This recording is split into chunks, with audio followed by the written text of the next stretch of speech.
Chapter 1141. You know, Li Qingshan's eyes lit up. From the cursive sword calligraphy to the abandoned immortal sword, the various things left behind by the five absolutes immortal had influenced his entire cultivation process. There were good and bad ones, and some had even threatened his life. However, this made him more and more curious about the five absolutes immortal. He was clearly a cultivator, but he was called an immortal. This in itself was very unusual. Forget about a cultivator who had gone through 3 heavenly tribulations. Even a cultivator who had gone through 4 or 5 heavenly tribulations would not be qualified to be called that. Furthermore, Brother Ox had praised him. Perhaps the legends were true, and he really was a banished immortal.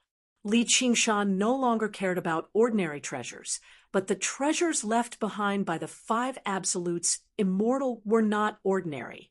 The core treasure of the sword tomb was the abandoned immortal sword. Disregarding the sword soul's twisted personality, in terms of power alone, it was probably the best sword in the world. The core treasure of the painting tomb was definitely a painting scroll, and it was very likely that the Dragon King of the Sea was drawn on it. If he could plunder it before he ascended, it would not be a waste of his cultivation. I was that old guy's sword, after all. When he sealed his 4th tomb, I watched with my own eyes. I didn't think that I would be sealed as well. Damn it! The abandoned immortal sword's soul was still angry at the mention of this, and it emitted waves of murderous intent. This can be considered as abandonment, so you changed your name to the abandoned immortal sword. I didn't expect you to have such deep feelings for the previous owner. Li Qingshan chuckled. Shut up. I want to tear that old guy to pieces. You're the one who should shut up. Little and flicked his finger, and the blade vibrated. The abandoned immortal sword's soul snorted angrily. However, it did not dare to be rude again. The five absolutes' immortal secret tomb is floating in the void. The Dragon King of the Sea's main body is in the painting tomb, and he can't freely enter and exit it. So what if you know? Li Qingshan rubbed his chin. Don't compare me to that pseudo-dragon. I've already fused with the sword catacomb. What's so hard about traveling through space? The forsaken immortal sword spirit said proudly. Li Qingshan couldn't help but look at Yin Qing. Yin Qing said, although I can hide in the void, my strength is still lacking. I can't freely travel through the void, and it's difficult for me to break through the sealed region. Li Qingshan nodded. It was no wonder that, for so many years, the 5 extreme secret graves had always been a legend.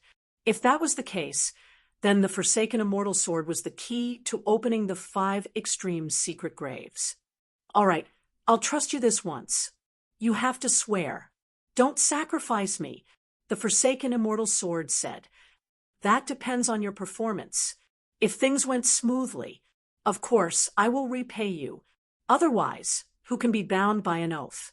Li Qingshan was not willing to make an oath with such a sword, even if it was just words. Hey kid, you said you were going to strengthen me. Frenzied Blade Soul was unhappy. Why are you in such a hurry? Follow me into battle. Are you afraid that there won't be any good sacrifices? Let me repair your wounds first, just in case you run out of energy in the future. Li Qingshan patted the hilt of his blade and comforted the end of the frenzied blade. He considered where he could find some weapons to sacrifice. If it's just repair, these weapons should be enough. Little and swung the Bloodsea banner, and with a series of clangs, countless demonic artifacts landed on the Azura altar of armaments, forming a small mountain. Although most of them were not of particularly high quality, the quantity was startling.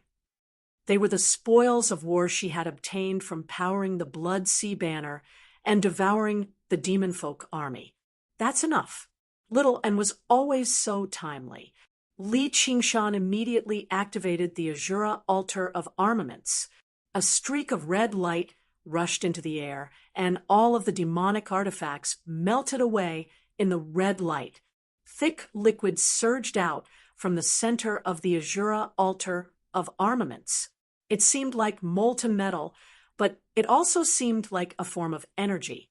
It gradually enveloped the end of the frenzied blade, gathering around the wounds and gaps and beginning to repair them. Li Qingshan ordered Yin Qing to stand guard there before leaving the Azura field with little, and before he left, he glanced at Luo Hoshaoming again. He lay below the Azura altar of armaments, gazing at the sky without moving at all. He seemed extremely gloomy. A divine child of Azura suffering from depression? The world sure is vast. Nothing is too strange. The autumn wind rustled. A sword flew through the plains.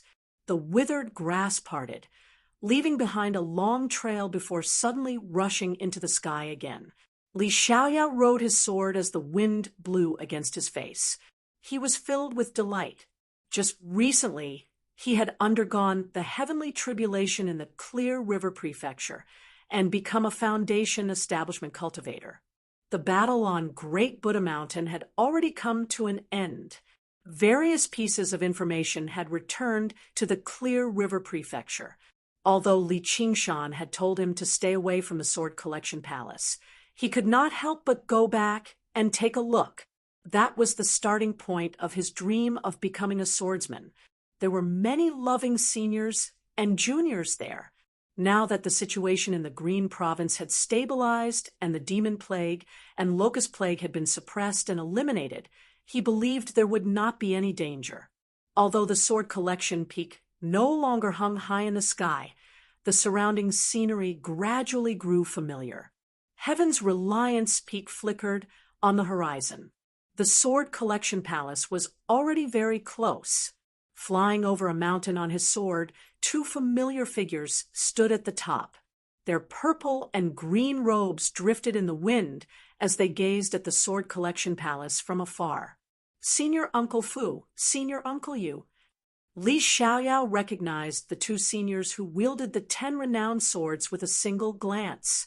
He leapt off the sword and sheathed it in a single stroke. Xiaoyao, you're fine. That's fantastic. Yu Zijian turned around. When Li Xiaoyao saw her smiling face filled with concern, he could not help but feel his heart warm up. However, he also discovered that her bright, beautiful face was tinged with some melancholy, while Senior Uncle Fu did not turn around the entire time, as if she was in a daze. Fu Qingjin's temperament was renowned in the Sword Collection Palace, but Li Xiaoyao did not mind. And, after practicing the sword scripture of heaven and earth, he found the world to be even more spacious. Small matters were not worth dwelling on. However, when he made his way over and followed Fu Qingjin's gaze, he could not help but widen his eyes in shock. Even if the Sword Collection Palace had been reduced to a mess, he would not have been so surprised. However, all he saw was that the damaged structures on the mountain peaks had all been repaired. Smoke curled into the air. In a daze, the Sword Collection Palace did not seem to have suffered any disasters at all. All it lacked was the flashes of light that crisscrossed through the mountains. However, the chanting drifted over from the mountain peaks. A great Buddha was carved on Heaven's Reliance Peak. People who came here for the first time would definitely think this was an ancient sapphire Buddhist temple. Senior Uncle W, what's going on? Li Xiaoyao was dumbfounded. This is the Chan Monastery of Devanaga. Fu Qingjin finally spoke, but his voice was filled with bitterness. It was the dauntless monk who had led everyone north and rebuilt the Chan Monastery of Devanaga here. On the top of Heaven's Reliance Peak, the dauntless monk suddenly stopped chanting and emerged from the main hall, gazing towards the south. What are you looking at? Abbot, a young novice monk sweeping the fallen leaves, gathered his courage and asked, "A few lone geese that have lost their flock." Where? The young novice monk looked around. You're still too young, so you can't see it yet. You'll see it once you grow up. Chapter 1142. The Sword Collection Palace is gone. Li Xiaoyao murmured. He had a feeling that it was unreal. It seemed that the mountain was still echoing with the noise and laughter of his senior and junior brothers. When he came back to his senses, it was only the ripples of his memory. Unknowingly, his face was already covered with tears.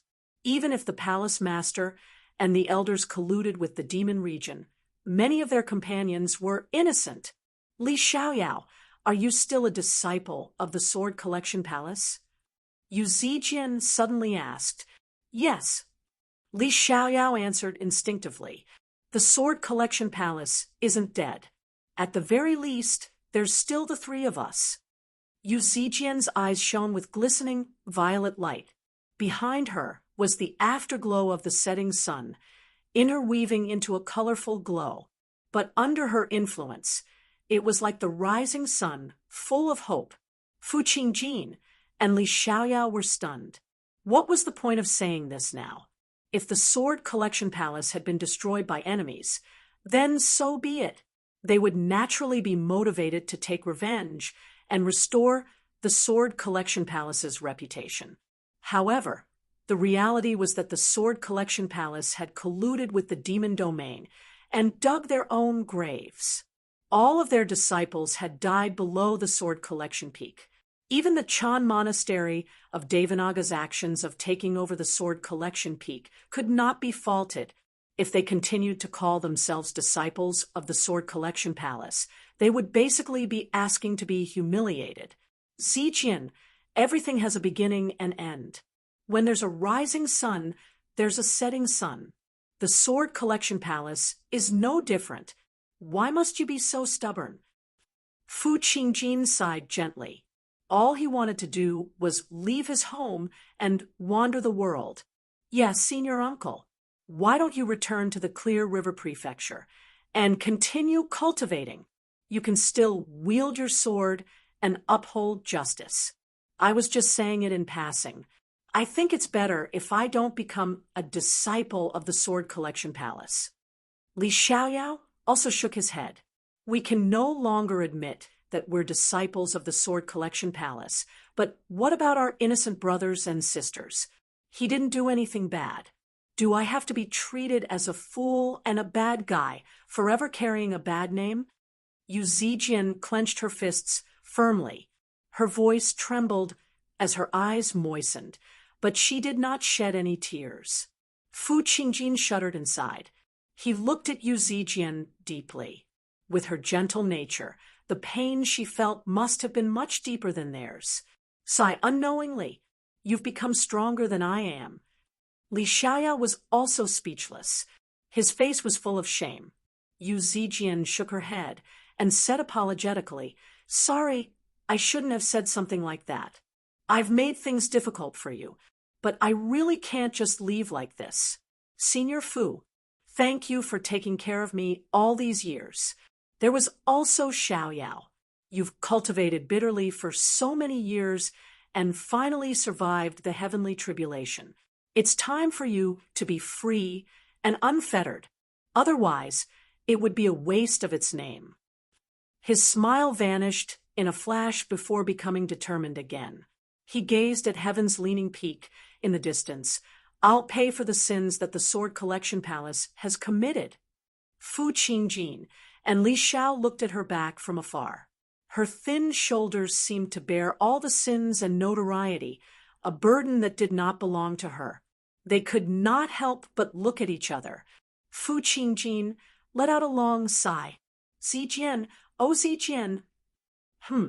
You've really embarrassed the two of us with your actions. Fu Qingjin smiled. I'm not. Yu Zijian waved her hand in a fluster, but she had no idea how to explain herself. You know that I'm just a piece of trash who only knows how to sigh in the ruins. If it weren't for you, I wouldn't even know how to continue living. Please let me go with you. Fu Qingjin bowed slightly. Senior Aunt Yu, I'll continue being a disciple of the Sword Collection Palace. Although I seem to be the only disciple I definitely won't disappoint you. You don't have to force yourself. I'm not forcing myself. I don't think as much as you do. However, if I become a great swordsman in the future and someone asks me whether I come from the Sword Collection Palace, how should I answer? I might as well just admit it. I'll be able to face my seniors and juniors, and I'll be able to face the sword in my hand. You're fantastic. Yu Zijin cheered and embraced them, diluting her sorrow and melancholy. A snake won't leave without a head. Since the Sword Collection Palace is still standing, there should be a palace lord.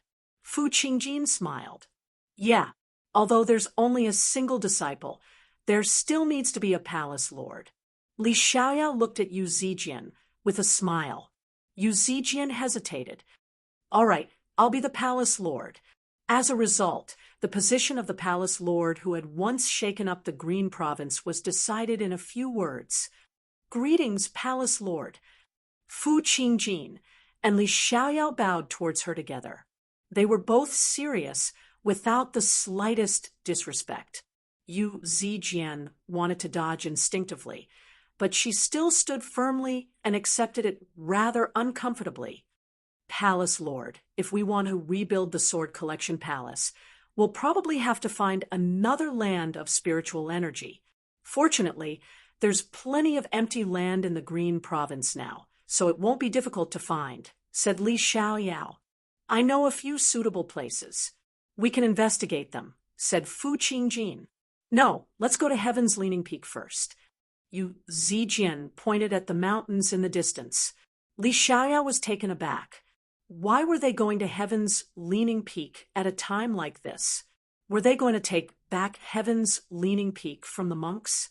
That was impossible, though it's said that Senior Aunt Yu is extremely familiar with my second uncle. If she has his support, there's some hope. However, Fu Qingjin seemed to understand something.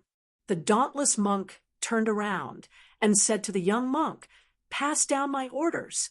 Prepare to receive the master of the Sword Collection Palace." Yes, Abbot. The young monk tossed aside his broom and jogged all the way to the grand hall. A while later, a bell rang out. The entire mountain was filled with bells and drums. The monks gathered, all filled with curiosity. Didn't the master of the Sword Collection Palace die a long time ago? And even if he was still alive, he would be a mortal enemy of the Chan Monastery of Devanaga. So why was he still receiving him so politely? Yu Zijian, Li Xiaoyao, and Li Xiaoyao ascended the mountain on foot, which left the monks even more surprised. Wasn't their cultivation a little too weak? And, apart from the nameless junior at the very back, they did not even have a sword on them, yet they were still sword cultivators. Li Xiaoyao walked along the familiar mountain path, surrounded by the monks. He felt extremely uneasy and uncomfortable inside. However, he noticed that Yu Zijian's expression became sterner and sterner. She was no longer as gentle as usual. She really did possess the bearing of a palace lord. Did she want to negotiate with the dauntless monk? Reaching the top of the mountain, a tall, stern-faced monk stood there. Li Xiaoyao's cultivation was too low in the past, so his senses were extremely limited.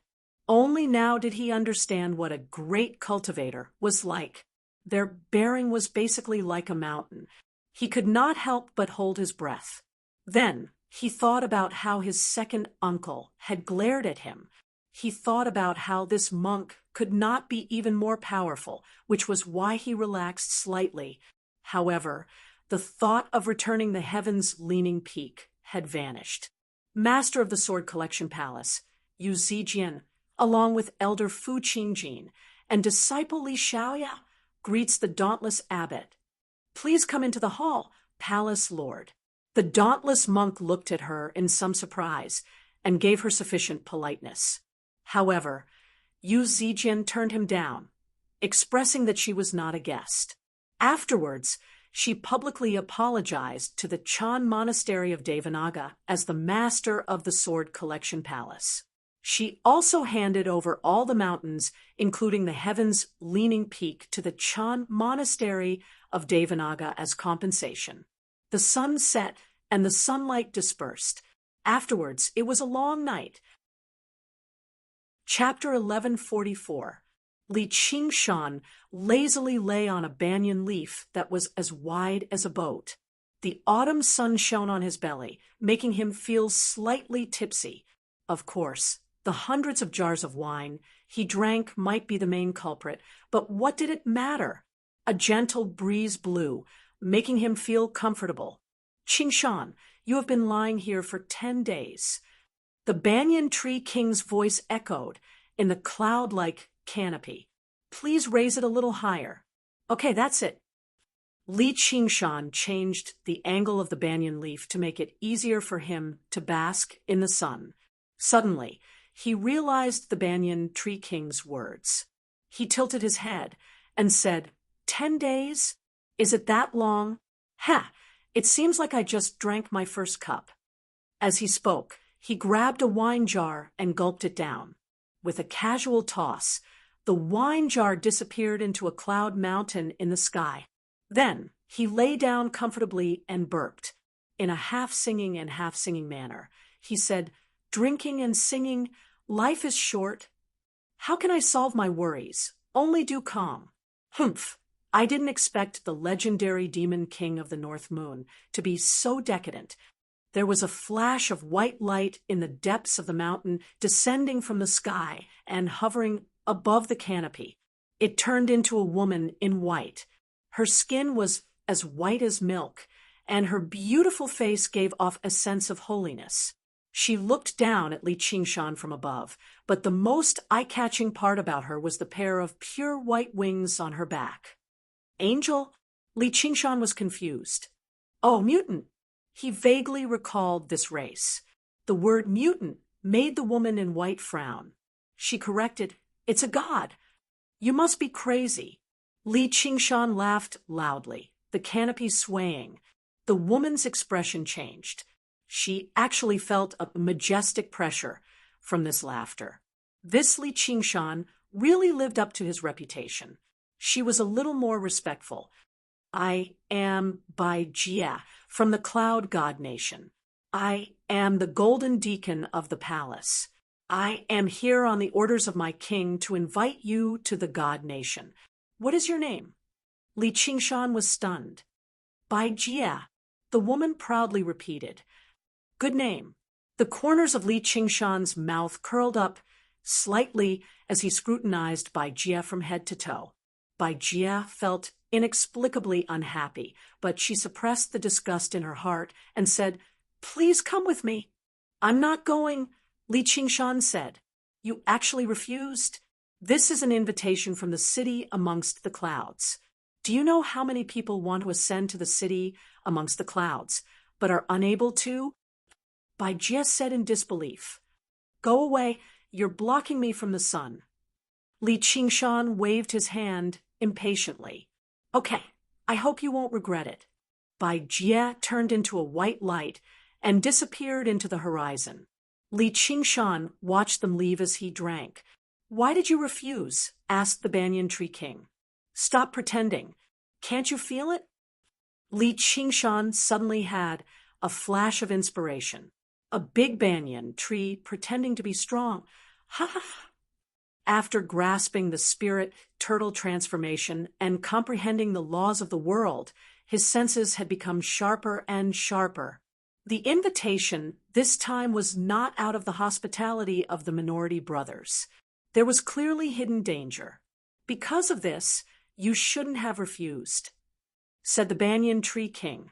With Li Qingshan's personality, why would he be afraid of any danger? I don't want a woman right now, nor do I want an enemy. Sigh, you seem to really don't want me to stay here? What do you think? The banyan tree king countered with a question. Even the sky darkened. The alcohol that Li Qingshan had been drinking these days was all brewed by him. Li Qingshan was still picky about the taste, so he used the laws of the world to make these wines reach the effect of being aged for 100 years or even 1,000 years. Many cultivators would not be able to see so much precious spiritual wine in their entire lives. This guy drank several hundred jars like drinking water. Li Qingshan was like a person who lived at home eating off his elders. When he had nothing to do, he would drink a little and go crazy. Obviously, the elders could not stand it. Didn't I do it to protect Little? And Li Qingshan spread out his hands. Little and was still cultivating under the tree, refining the white bone arcane artifacts again. She doesn't need you to protect her. The banyan tree king exposed his excuse without holding back at all. He asked, "Don't you have the will to ascend to the 9 heavens? There's no hurry. There's no hurry." The drunkenness in Li Qingshan's eyes vanished, and he recovered his clarity. He stared at the distant sky. He did not just lie there to slack off and rest. His cultivation of the 9 transformations of the demonic and divine had reached a relatively stable level. Drinking so much of this spiritual wine was also preparation for further cultivation. Fine then. I was just afraid that your will would weaken, so I gave you a reminder. Do you still want to drink? I won't drink anymore, or I'll really fall out with you. Li Qingshan leapt up and cracked his neck. Tell me about the feather folk. The feather folk are one of the 7 great other folk races. Their surname is Bai, and they're proud and reserved. They claim to be true descendants of gods and look down on other races, including other folk. As for humans and demons, there's no need to even mention them. They've established a divine kingdom in the sky called the City Amongst the Clouds, which is different from the divine kingdoms of other folk on earth. It's said that from birth until death, their feet never touch the soil. What a weirdo. Don't they know what era this is? Didn't they deal with these guys when Great Xia was founded? Li Qingshan asked curiously. The feather folk are one of the races that have been affected the least by war. Although they possess extraordinary strength, they naturally loathe conflict and killing, so there's very little internal strife. Ever since the age of the Divine Kingdom, they've rarely involved themselves in battles on the surface. They'll only take action when demon folk invade, en masse. They've all turned the tables at crucial moments, and they've been viewed as a decisive force against the demon domain. When Great Xia was founded, they maintained neutrality the entire time. After that, they seemed to have signed some sort of agreement, and they did not engage in war. After that, traces of them rarely appeared. Most of the City Amongst the Clouds are stationed in the Eastern Cloud Province, or they drift across the ocean. The banyan tree king demonstrated his vast knowledge once again. It sounds like they're a race filled with greatness, light, and justice. If you add in freedom and democracy, they'll basically be ungovernable. Though, why would a race like that come to make trouble for me? Perhaps the invasion of the demon domain has drawn their attention. As for why they've come to find you, that's difficult to guess. You were right to turn down the invitation. After 5,000 years of development, the Featherfolk's strength is probably only second to Great Xia. They really can't be underestimated. Li Qingshan deeply agreed. Other folk possessed extraordinary talent in the first place. If they expanded on a larger scale, there would definitely be quite a few third, heavenly tribulation cultivators. However, as long as he did not go to the City Amongst the Clouds, the feather folk could not do anything to him, so there was no need for him to worry too much. It's time for me to go for a walk. Li Qingshan extended his hand into the azure field and pulled out his En's wildflower blade. The wounds on it had all recovered. It shone brightly and seemed even sharper. Before he ascended, there were still many things he had to settle. Dragon King of the Sea, I'm coming. At the same time, a streak of white light shot into the palace hidden in the clouds thousands of kilometers away. He turned it down? Yes. How's his strength? It's no small matter, but he's nowhere near invincible, much less his majesty. Chapter 1145. On a lonely island in the ink sea, Chu Danqing was focused on painting. The Dragon King of the Sea stood with his hands behind his back, giving him guidance from time to time. Suddenly, he looked back, and a pair of dragon eyes appeared in his blank eyes. Danqing, let's stop here for today. Yes, master. Leave the ink sea. Ah, Chu Danqing was shocked. He's here. Do we really have to fight? We have to fight. The Dragon King of the Sea walked out of the house. His gaze crossed the sea and met a pair of scarlet eyes. Li Qingshan's back was facing the setting sun. He stood on a black reef. The sea breeze carried the scent of ink, and his scarlet hair fluttered in the wind. Filled with curiosity, he bent down like a big cat. He did not know what the ink sea water tasted like. Hey, you over there, you can't drink the seawater. A fisherman was driving his fishing boat back to shore. When he saw this, he could not help but shout a warning. Li Qingshan raised his head and glanced at the fisherman. He saw that the scarlet hair was not dyed red by the setting sun. The pair of scarlet eyes seemed to contain magic, causing him to keep quiet out of fear. Li Qingshan still ended up drinking a mouthful of seawater. The bitter and salty taste spread through his mouth, and he gulped it down with a gulp. He extended his blackened tongue and muttered to himself, "It really is disgusting, but the taste is rather special." He then waved at the fisherman. "Hey, brother, go home quickly. The storm is coming." "Ok." The fisherman came back to his senses and quickly rowed the boat. Li Qingshan took out a scroll and unfurled it. It was the 3 Absolutes calligraphy personally drawn by the 5 Absolutes immortal. He looked at it carefully again. From the time he obtained the first Curse of Sword calligraphy in the Black Wind stronghold until now, everything related to it appeared in his mind. In the end, he threw it into the ink sea. The 3 Absolutes calligraphy floated on the burning sea and gradually sank into the sea. The sharp, sword-like handwriting on the scroll gradually melted in the ink sea. Li Qingshan smiled. The Dragon King of the Sea did not refuse. This was good. He looked back at the fisherman who was rowing the boat. He couldn't help but shake his head. Leaping up, he put his hands together and shouted, "People of Mahai Sea, listen up, the storm is coming." The sound waves swept across the sea. It spread throughout the entire ink sea. It reverberated. It was like an oracle. Countless people revealed expressions of shock, and then began to row their boats with all their might away from the ocean. Qingshan. Chu Danqing heard this voice. He suddenly abandoned the Dragon King of the Sea and flew towards the source of the sound.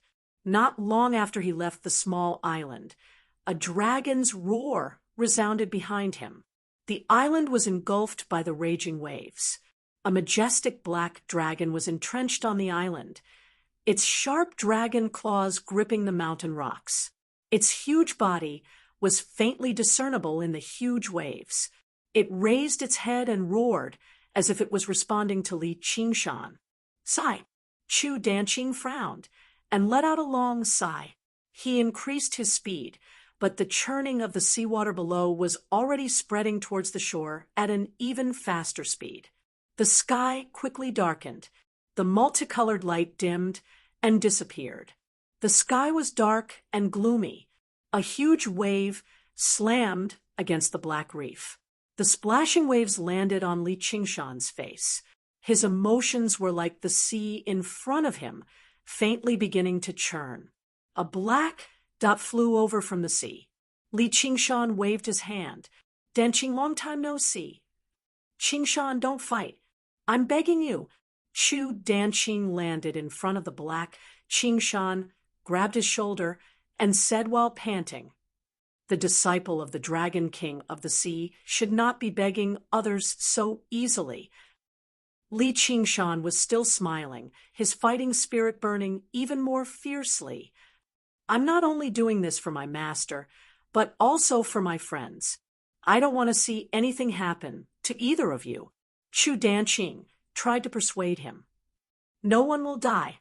Your master's true body is not here, is it? Li Qingshan, do you think you will win? The deep voice of the Dragon King of the Sea came from the sea, as if the entire sea was speaking. Of course, Li Qingshan was full of confidence, even if this was the home ground of the Dragon King of the Sea. In this battle, there would be no helpers, and there would be no Nirvana rebirth. It was just him and the Dragon King of the Sea. This was no longer for revenge, but to test himself to see if he had the power to surpass the 10 demon kings. Arrogant, with an angry roar, the shadow of a black dragon soared into the sky. The rolling mountains in the sea seemed to be about to connect with the dark clouds that were pressing down. The dragon shadow danced between the clouds and the sea. Bang! Rocks flew everywhere, and the reef under Li Qingshan's feet was crushed. He curled his lips. So stingy. Qingshan. Chu Danqing wanted to persuade him again, but Li Qingshan suddenly looked straight into his eyes and said with a straight face, "Go away." Chu Danqing let go of his hand involuntarily. Li Qingshan patted his shoulder and said with a smile, "If you have nothing better to do, come and paint a picture." Chu Danqing watched blankly as Li Qingshan stepped into the rolling sea of ink. In the blink of an eye, he was swallowed by the sea and disappeared. Then a huge mountain rushed out of the sea of ink and stood between heaven and earth. A pair of curved horns tore through the clouds, filled with an unyielding fighting spirit. A pair of gorgeous and dazzling wings with a wingspan of thousands of feet glowed with the brilliance of divinity. Waves crashed against the huge mountain, but they could not move it at all. On the contrary, the surrounding seawater gradually calmed down and became as smooth as a mirror. Li Qingshan stepped forward and advanced toward the center of the sea of ink. Everywhere he went, the violent sea became calm, forming a great contrast with the surrounding turbulent waves. The cold seawater hit his face, and Chu Danqing suddenly quivered. He flew high into the sky and spread out a piece of white paper in front of him. He held the weasel brush tightly in his right hand and stared at the sea. At this moment, Gu Yenying and Si Bao rushed over and stared at the sea of ink. "Sister, they really want to fight." Si Bao exclaimed. "Who can stop them? Let's just watch." Gu Yenying spread her hands. "Fighting is good. It's all your fault for making me go into seclusion. I missed a lot of good shows." Si Bao was extremely excited, her thick eyebrows flying high. On the other hand, Gu Yenying had a helpless expression. "Sister, who do you think will win?" Si Bao took out a bag of dried fruits and ate one, crushing it together with the core. "Theoretically, no one can defeat the Dragon King of the Sea in the Ink Sea," Gu Yenying said. "But he's always out of theory, right? I really didn't expect that this brat would be so strong now." Si Bao thought of the battles she had missed and couldn't help but feel regret and anticipation. The tall statue of the first king of Chu pressed down on his sword and looked at the magnificent sea of ink. He also seemed to fall into silence. In the majestic South Hub city behind him, the cultivators climbed up the city walls to watch the battle, but they only saw the sky and earth change color. It was a shocking scene. Li Qingshan was about to reach the center of the ink sea. The waves became more and more violent, and the seawater around him rippled. The dragon's roar was faintly discernible in the wind and waves, but it never stopped and slowly wrapped around him. Chapter 1146. Break. The clouds split, and the sea split. Li Qingshan suddenly turned around and met the eyes of a dragon head. Its jagged dragon horns pointed to the sky, and its ink-black mane danced in the wind. At the same time, it let out an angry roar.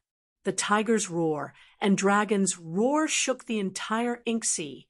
The wind suddenly became 10 times stronger, stirring up the world into chaos. At the top of South Hub City, the cultivators hurriedly cast spells to resist the strong wind blowing against their faces. The strong smell of ink and blood still made them feel dizzy, and they looked at the magnificent sea with fear. This was the power of the North Moon Demon King and the Dragon King of the Sea. Li Qingshan had just raised his long blade when he was thrown into the sea by a strong force. His vision was filled with the vigorous dragon's body, flowing like a great river, coiling around the majestic body of the demon god. It was as if the ink sea was pressing on his body. His limbs were in pain, and he was firmly locked by the sharp dragon claws, sinking into the dark ink sea. The ink sea seemed bottomless, sinking endlessly.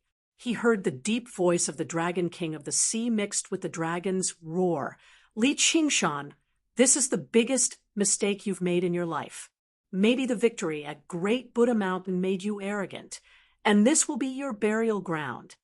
The dragon's teeth intersected, blood splattered, and he felt a sharp pain in his neck. These words sound very familiar. Also, arrogance is just your illusion. Li Qingshan's smile turned into rage, and the tiger stripes quickly spread, forming a king character on his forehead.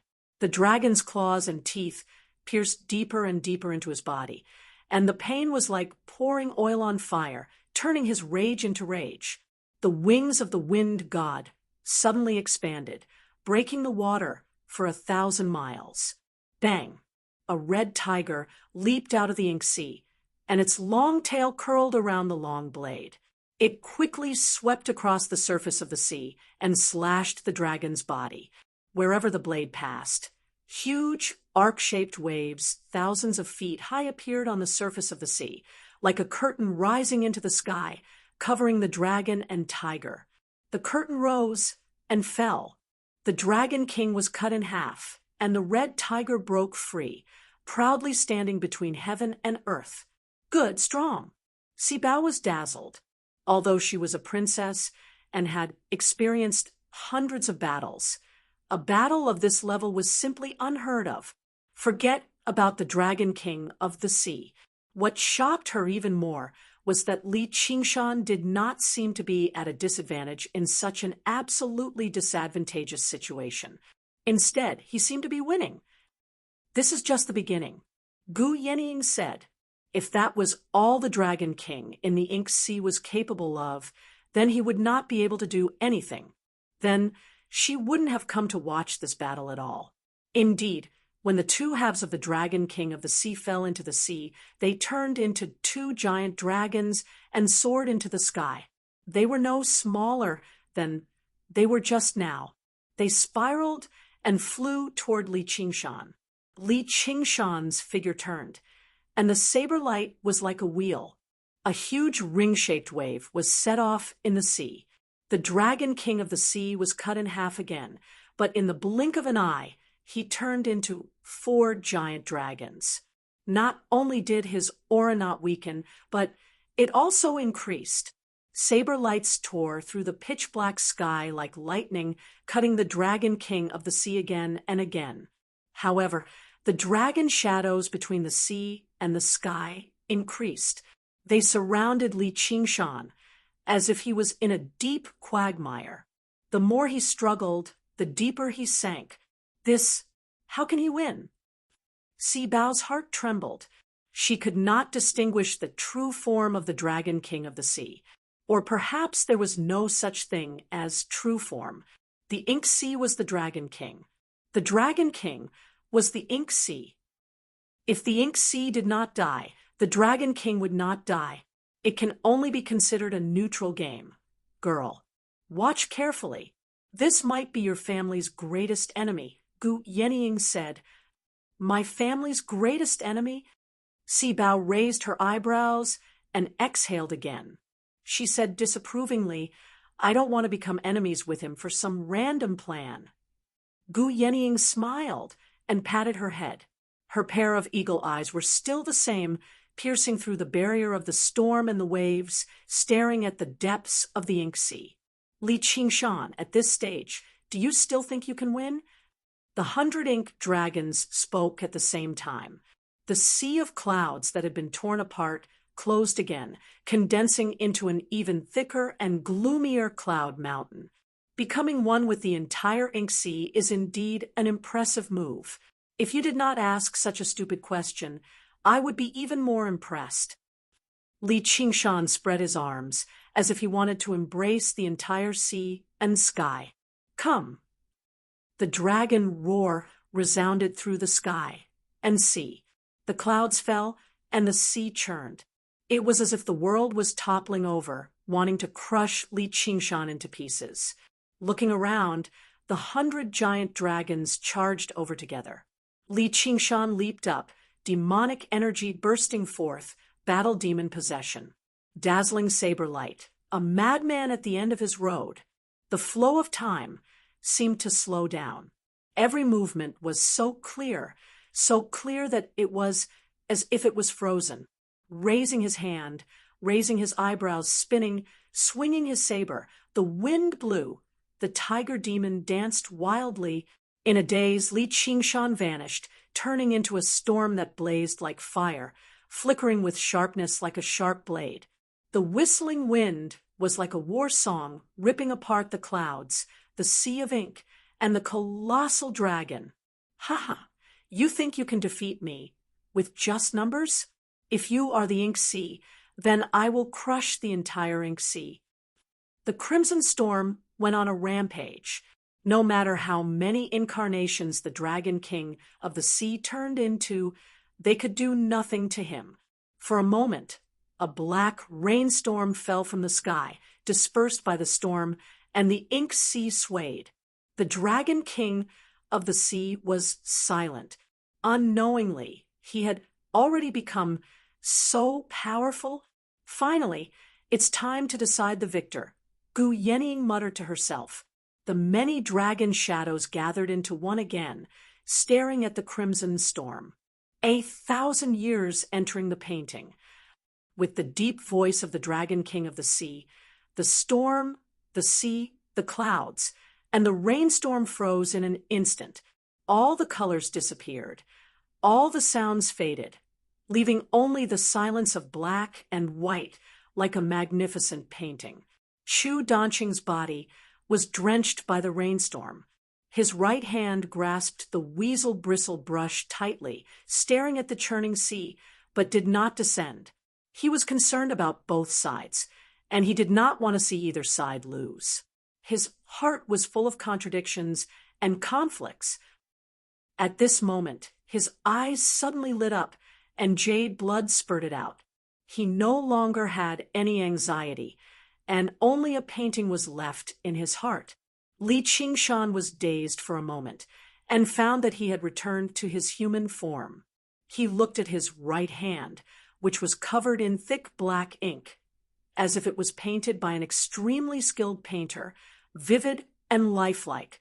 It seemed strange to use such a term to describe himself, but it did feel so. Originally, I did not want to use this move. Borrowing the power of heaven and earth, and even the 5 ultimate powers, on this ink sea is too unfair.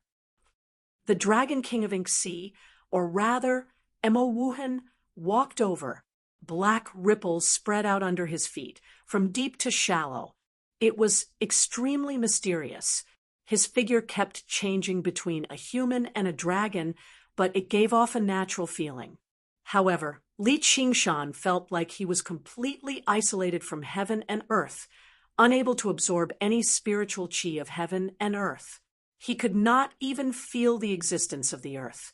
He understood that this was the true home ground of the Dragon King of the sea. The victor is king. What's the point of martial arts?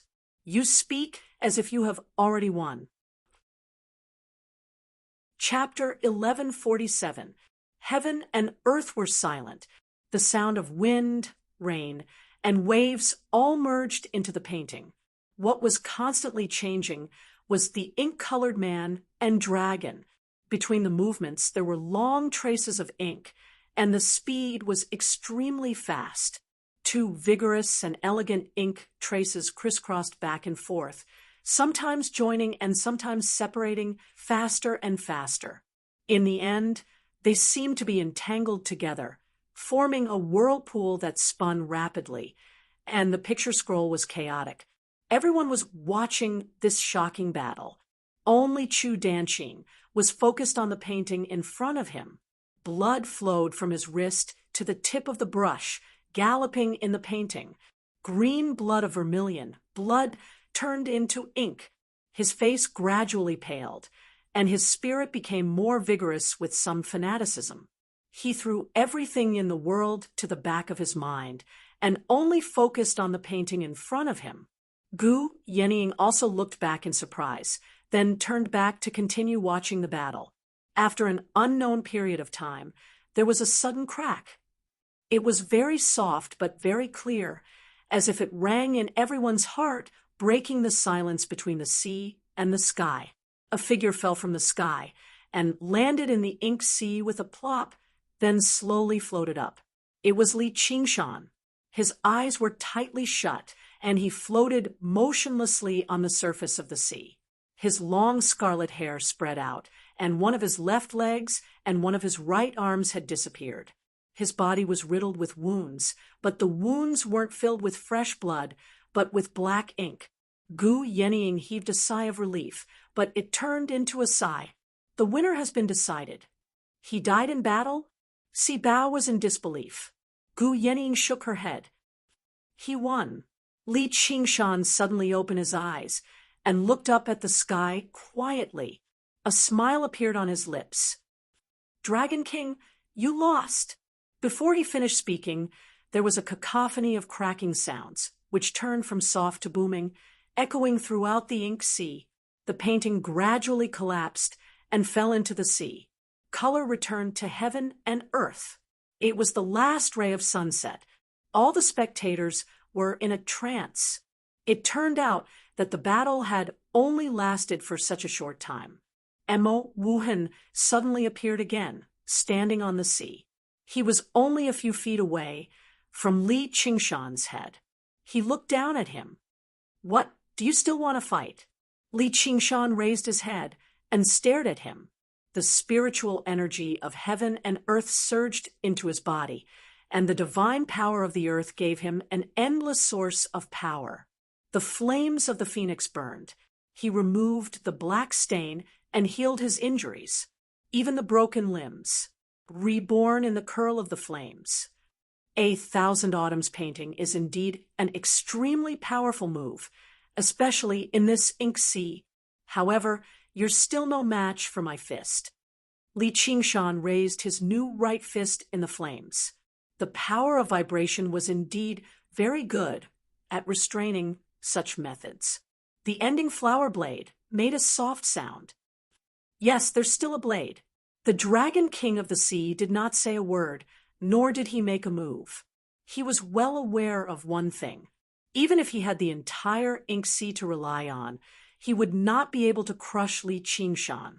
He would only be able to hold on for a while longer and not be defeated so quickly. To put it simply, the Dragon King of the Sea's destructive power could not penetrate the tortoiseshell and cowhide to crush Li Qingshan's tiger bones and extinguish the phoenix's flames. It's very strange. You actually don't have any innate mystical powers, Li Qingshan said. Although the Dragon King of the Sea had used various methods, none of them could be considered as true innate mystical powers. To the demon race, mystical powers were the foundation of everything. If the Dragon King of the Sea had any kind of offensive mystical powers that could truly condense and release the enormous power of the ink sea, the outcome of the battle would be uncertain. However, what he found strange was that the former Qingzhou demon race crown Prince Mou, a fellow who was countless times weaker than the Dragon King of the Sea, could also use innate mystical powers. Because I am not a demon. The Dragon King of the Sea finally spoke. Oh, you turned Mou from a painting into a demon, but you still can't help yourself. It's really depressing to think about it. The fellow I've always viewed as a strong enemy is actually just a painting, or rather, a painting's soul. Li Qingshan shook his head and suddenly leaped up, smashing Mo Wuhan into pieces with a punch. Ink droplets splattered all over the sky. However, regardless of whether you want to fight or not, I won't stop until I completely defeat you.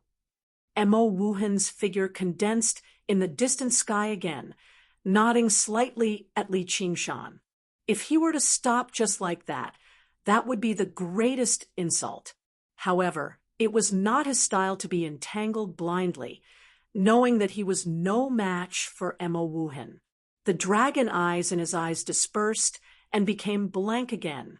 His expression suddenly became a little bleak. At this moment, Chu Danqing completed the final stroke. What he depicted was not the process of the fierce battle, but the scene of the dragon and tiger roaring at each other. The fierce battle that followed seemed to be integrated into the painting, giving people endless imagination. He revealed a pale smile, and the aura all over his body weakened to the extreme. Only then did he suddenly realize that the battle had already ended. He looked around for the Dragon King of the Sea's figure, and suddenly a voice sounded behind him. "Good painting." "Master." Chu Danqing turned around. The Dragon King of the Sea was looking at the painting with blank eyes, sighing in admiration. "You have already obtained some of the essence of the 5 absolutes, painting Tao. You can slowly cultivate it now. Master, you—" Chu Danqing seemed to sense something. "You've been out for so long. It's time to return." The Dragon King of the Sea faintly said. Suddenly, he waved his sleeves, and the ink sea violently roiled again. A circle of coastline gradually lost its ink color and condensed towards the center of the sea. The last drop of ink rose into the sky and floated in the Dragon King of the Sea's palm. It shot into Chu Danqing's dantian, fusing into his limbs, soul, and consciousness, and surging through his blood vessels. As for the ink sea below, it turned a deep blue color. The influence of the 5 absolutes immortals' 10,000 years of existence had been eliminated, turning into a deep blue sea. After doing all this, the Dragon King of the Seas figure dissipated with the wind. Chu Danqing stretched out his hand, but only touched the warm sea breeze. At the same time, in the distant void, an ink dragon gradually appeared on a snow-white painting wall. It was vigorous and wanted to fly, but its eyes were blank. It seemed powerless and could only be trapped on the wall. 2 figures vaguely appeared. One was an azure-robed man, and the other was a yellow-robed man. The yellow-robed man asked, "Fellow Taoist, why did you stop? You only drew the dragon and not the eye. That is a great loss of charm." The azure-robed man answered, "Just touching it will allow me to ascend beyond the heavens. Forget it." "Oh, that's fine, that's fine." The yellow-robed man had a look of disbelief. Cultivators had bitterly cultivated for thousands of years. It was extremely difficult for them to ascend. How could a mere painting dare to say that they could ascend beyond the heavens? It was simply ridiculous. The azure-robed man did not seem to notice. He smiled and looked at the dragon in the painting. The sun set and the moon rose, sprinkling down clear light. Chu Danqing recalled all his experiences over the years and could not help but cry. He wiped them with his sleeves. His sleeves were stained with ink, and he could not help but be stunned. "Danqing, are you all right?" Li Qingshan came over and asked with concern. He saw that Chu Danqing's entire body was pitch black. He could almost become invisible in the darkness. It was truly pitch black, like ink. Even the whites of his eyes were completely black. Chu Danqing looked at his hands. He understood that the Dragon King of the Sea had used an extraordinary method to absorb all the power of the ink sea into his body. He could not help but feel even more sorrowful and cried bitterly. "Hey, don't cry. It's such a waste." Li Qingshan knew that Chu Danqing could not control this power at all, let alone digest it. Qingshan, do you still keep your promise? Chu Danqing wiped his tears and asked Li Qingshan. Of course. Li Qingshan smiled. The painting tomb is about to open. Chapter 1148. The phoenix flew across the sky, heading for the Ink Sea. A girl holding a saber stood on the back of the phoenix, looking at the surging winds and clouds in the distance. She pointed her saber and said rudely and childishly, "Hey, hurry up. It has already begun." I know. If I wasn't afraid that you would fall, why would I fly so slowly? Don't feed me all the time. I'm your brother, after all." Li Fengyuan sped up and was also anxious to watch the battle. He muttered, "Old father is really too much. He actually didn't inform me about this." Shut up. The tiger girl had just opened her mouth when a gust of wind blew into it. She staggered and couldn't stand steadily, so she quickly lay down. Li Fengyuan chuckled. "Little girl, let's see who's going to shut up." Suddenly, a white light descended from the sky and blocked their path. Bai Jie said with a solemn expression, "Divine bird phoenix, my king invites you to the city amongst the clouds." "Go away. A good dog doesn't block the way." Li Fengyuan flapped its wings impatiently and tried to go around it. "As I said, my king has invited you to the city amongst the clouds." With a flash of light, Bai Jie blocked in front of him again. Her tone was even more unquestionable. The majestic divine bird phoenix actually has such vulgar words. Like father, like son. You want to fight? Li Fengyuan's eyes widened. "It's not what I want, but I can't go against the king's order. If you insist, I can only use force." Bai Jie spread her wings and released rings of white light, displaying the extraordinary strength of a level 3 heavenly tribulation. "I'd like to see what kind of tricks you have. You idiot!" Li Fengyuan wasn't afraid at all. He spat out a wave of raging flames that instantly engulfed Bai Jie. A few white lights flashed, and a few light arrows pierced through the raging flames. Li Fengyuan dodged in panic. The arrow of light that passed by had left a few wounds on it, causing feathers to fall down. Bai Jie pulled the longbow in her hand, wrapped in white light, and said with disdain, "Even if it's a divine bird, he's just a demon commander." In her heart, however, she sighed with emotion, as expected of a phoenix. Although her arrows were mostly probing, she did not hold back. As a result, not a single arrow hit its mark. This featherman isn't easy to deal with. Ordinary demon monarchs can't compare to him. It was better to leave first. Hold on tight. Ouch. Li Fengyuan hadn't even finished speaking when the tiger girl's 10 fingers shot out sharp claws and tightly clasped onto his back. But at this moment, she couldn't care less. With a phoenix cry, he spread his wings and flew high. In an instant, he turned into a beam of colorful light that shot toward the direction of Mo High. It was his innate ability, thousandly soaring phoenix. Bai Jie put away the longbow, turned into a white light, and followed closely behind. She was surprised to find that she couldn't easily surpass Li Fengyuan. If they really escaped to the Ink Sea, it would be troublesome. With a wave of his right hand, a pure white ribbon of light shot out. The colorful light turned, and Li Fengyuan avoided it. However, he felt the weight on his back lighten, and he looked back. "What? You don't want her anymore?" Bai Jie grabbed the tiger girl by the nape of her neck.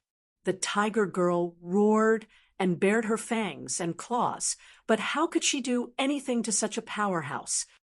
"Let her go." Li Fengyuan was furious. "She's of no use to me. If you come with me, I'll be able to help you. I'll let her go." Bai Jie said with a smile. "Don't listen to this slut," the tiger girl roared. "How vulgar and despicable." Bai Jie frowned, and he immediately increased the strength in his hand. The tiger girl clenched her teeth, but didn't say a word. Okay, I'll go with you, Li Fengyuan said. Bai Jia waved her sleeve, and ribbons of light flew out. They tied Li Fengyuan up firmly. Let her go. If you dare to go back on your words, you'll what? Bai Jia said. I'll perish together with you. Humph, would I lie to you? Bai Jia said disdainfully, and casually threw the tiger girl away, turning into a white light that pierced through the sky. The tiger girl adjusted her figure in midair, using all four limbs to fly with the wind. She ran and chased, but she could only watch the white light disappear in the east. With a roar, she turned her head and looked at the ink sea. However, aren't you afraid that I'll find your master's body and kill him again? Li Qingshan asked Chu Danqing with a smile. Chu Danqing was stunned for a moment, and his expression changed, but it was hard to see the change of expression on his pitch-black face. Then you better not come with me. How can I go back on my words? Li Qingshan laughed. Don't worry, this is our final battle. Chu Danqing let out a sigh. This might be the best result. Congratulations, fellow Taoist, for a complete victory. Gu Yening cupped her hands and congratulated him. Si Bao, who was beside her, looked at Li Qingshan from head to toe as if she was looking at a rare beast. Of course, Li Qingshan said. Danqing, you have to be prepared. Gu Yening said sternly. Yes, I'll go cultivate now. Chu Danqing turned around and left. Li Qingshan shook his head, spread his hands, and asked, Commander Gu, how's my strength now? The 9 provinces are but a corner. In the past, she once said to him, the Qing province stretches for 30,000 miles, and the Jianghu is but a corner. At that time, he was just a greenhorn in the Jianghu. Now, the 9 provinces were like the Jianghu to him, and he wouldn't stay for long. I owe you something. You can tell me now. Otherwise, when I ascend, it will be all for nothing. The time is not right. This matter cannot be forced. Oh, is this strength not enough? Li Qingshan was a little surprised. According to my experience, everything that cannot be forced is mostly because you are not strong enough. You can say that, Gu Yening said. What do you want? Li Qingshan looked at her deeply. You will know when the time comes. However, if you want to ascend, go ahead. Don't worry too much about it. Gu Yening opened her jade folding fan and waved it lightly. She was still as elegant as before, without the slightest hint of dependence. Li Qingshan showed admiration. This was still the Gu Yening he knew. He looked around and saw a small figure running from the seaside. The figure flashed and arrived in front of the tiger girl. Why are you here? Big brother was taken away, the tiger girl said, panting. By who? Li Qingshan frowned. A white-winged slut, the tiger girl said through gritted teeth. As expected, they came with ill intentions. Are you all right? Li Qingshan patted her head. I'm fine. If it wasn't for me, the tiger girl lowered her head, tears welling up in her eyes. She looked very sad. All right, I'll save the kid. Li Qingshan scooped up the tiger girl. For once, he displayed some gentleness. Who is the white-winged slut? Gu Yening suddenly asked. A winged person called Bai Jia. She calls herself the Ji Jinwu. Then the one who was taken away is Li Fengyuan, my son. Don't you know? Chapter 1149. Gu Yening said to Si Bao, take your child home first. Okay. Si Bao came before Li Qingshan and extended her hands to the tigress girl. Come with me. The tigress girl stared at her. Go find your mother. Li Qingshan handed the tiger girl, who was filled with reluctance, to Si Bao and watched them leave.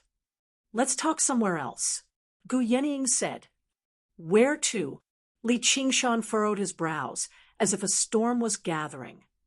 East Yinzhou. You don't need help? I heard that the winged men are not easy to deal with. Li Qingshan did not expect Gu Yenying to be so decisive. Although he could not wait to go to the city amongst the clouds and beat up his mother, then his whole family, and teach these damned kidnappers what the word death meant. This matter is difficult to solve with strength alone. I'm still not strong enough, Li Qingshan said. His military exploits could be considered illustrious, but the winged men still dared to do this. They must be fearless. You can say that. Gu Yenying flew higher into the sky and blended into the fierce astral winds. Li Qingshan followed, closely behind. The matter you want my help with is related to the winged men, right? To be more precise, it's related to the winged men king. The further east they went, the denser the clouds in the sky became. In the end, it was almost endless. The clouds were piled up and down, and thunder and lightning could be seen from time to time. Bai Jie brought Li Fengyuan and passed through the clouds. Why does your king want to see me? Li Fengyuan tried to break free, but the white belt of light was stronger than he imagined and firmly restrained his power. You'll know when you get there, Bai Jie said. Do you know who my father is? His surname is Li Qingshan. You know, like father, like son. Legend has it that the phoenix has 5 virtues: benevolence, righteousness, propriety, wisdom, and trust. You spoke rudely, which is rude. You asked such a stupid question, which is unwise. You promised to follow me to the city amongst the clouds, but you tried to escape, which is untrustworthy. You can only be considered a little benevolent. I may be rude, unwise, and untrustworthy, so that I can be as shameless as you. Bai Jie let out a cold snort and shook the white ribbon. Li Fengyuan fell into the black cloud mountain that was flashing with lightning and rumbling thunder. When he was lifted up again, the feathers on his body were standing up, and he shouted, "Shameless! Shameless! Shameless! Call me whatever you want. I can't be bothered to stoop to your level. Shameless woman, you're in big trouble now." After flying for an unknown period of time, a city suddenly appeared between the clouds. Towering white palaces seemed to be formed from white clouds, shining white in the sunlight. However, upon closer inspection, only the tallest palace in the center was truly pure white. The surrounding palaces were slightly inferior, gradually turning milky white and even grayish white. However, they all had the same texture of clouds, lightly floating high up in the sky. One by one, the winged people spread their wings and soared between the clouds. All of them were beautiful and wore broad clothes. Their words and actions were elegant, and they emitted a tranquil and auspicious aura. "This is the city amongst the clouds," Bai Jie said proudly. "What's so great about it?" Li Fengyuan said disdainfully. A pair of tall cloud pillars could be considered the city gate. The cloud pillars were engraved with layers of cloud patterns, and a strange sculpture with a human face and bird's body sat on top of the cloud pillars. It wore a pointed crown on its head. The instant Li Fengyuan crossed the cloud pillars, he seemed to have entered another world. That tranquil and auspicious aura seemed to invade his body. "Bai Jie, don't be rude to our guest. Hurry up and untie him." A clear and sonorous voice came from the tallest palace. Yes, after arriving at the city amongst the clouds, Bai Jie wasn't afraid of letting Li Fengyuan escape. She waved her sleeve and retrieved the white ribbon. Li Fengyuan stretched his body and said calmly, "Let's go. Let me see your king." The graceful and dignified bearing of the phoenix's inheritance was displayed. Moreover, he had the decisiveness of, "I'll go against thousands of people." Bai Jie's expression was somewhat astonished. Just now, at that moment, she actually felt a trace of shame. This was the bearing that a phoenix should have. On the spotless white street, The feathermen lined the streets to welcome him. They sprinkled flowers and played their zither, as if they were truly welcoming a distinguished guest. Bai Jia also took a step back and followed behind, letting him enjoy this honor alone. Li Fengyuan stepped on the soft clouds and walked forward calmly. The phoenix never lacked glory, nor did it need glory. When he arrived in front of the palace in the center of the city, there were 2 rows of cloud pillars in the plaza in front of the palace. On top of each pillar sat a sculpture with a human face and bird's body. However, there was a subtle difference in their expressions. When he passed through the plaza, he would feel that he was constantly being watched. Climbing up the tall steps, Li Fengyuan looked up and saw the 3 large words, Divine Feather Palace, shining brightly under the sunlight. Quickly invite him in. The clear and magnificent voice came from the palace again.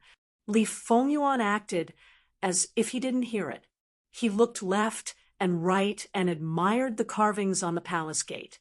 Bai Jie reached out and pushed him into the palace. The palace was filled with intoxicating incense. There were many crane-shaped incense burners emitting white smoke. The warm sunlight poured in through the floor-to-ceiling windows, making the palace seem even more spacious. A figure was faintly discernible in the smoke. "Welcome, divine bird phoenix." A handsome and sunny man stood up from the white jade throne and opened his arms. The pure white wings that were originally folded behind him suddenly spread out with his movement, scattering the smoke. They emitted an invisible light that made the sunlight dim. "My name is Li Fengyuan, King of Feathermen, Bai Chen." "You're about to die," Li Fengyuan said. "What did you say?" The King of Feathermen calmly walked down from the throne. His long white robe trailed behind him. He smiled and said, "Who can kill me?"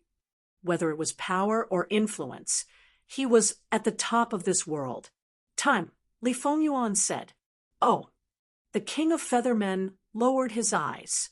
"No matter how strong the incense is, it can't hide the stench on your body." Li Fengyuan sniffed. Although it wasn't actually a smell, it was more like an intuition, an aura of aging and decadence.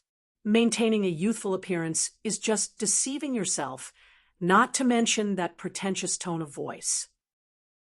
"You aren't the light of the day, but the twilight, as expected of the divine bird phoenix. Not all life forms can live forever like you. Even celestials have 5 periods of decline. But please show some respect. It's good for both of us." The King of Feathermen's expression darkened. As he frowned, wrinkles began to spread. Even his voice became deep and hoarse, like an old man. Li Fengyuan suddenly felt that he couldn't breathe. He was obviously so old, but he was also so powerful, as vast as the sky. Glancing at the base of the Featherman King's pure white wings, he suddenly found a little bit of color. It was a pale blue feather, but it was better than all the other pure white feathers, which made him feel a sense of familiarity. He raised his head and said, "What do you want from me?"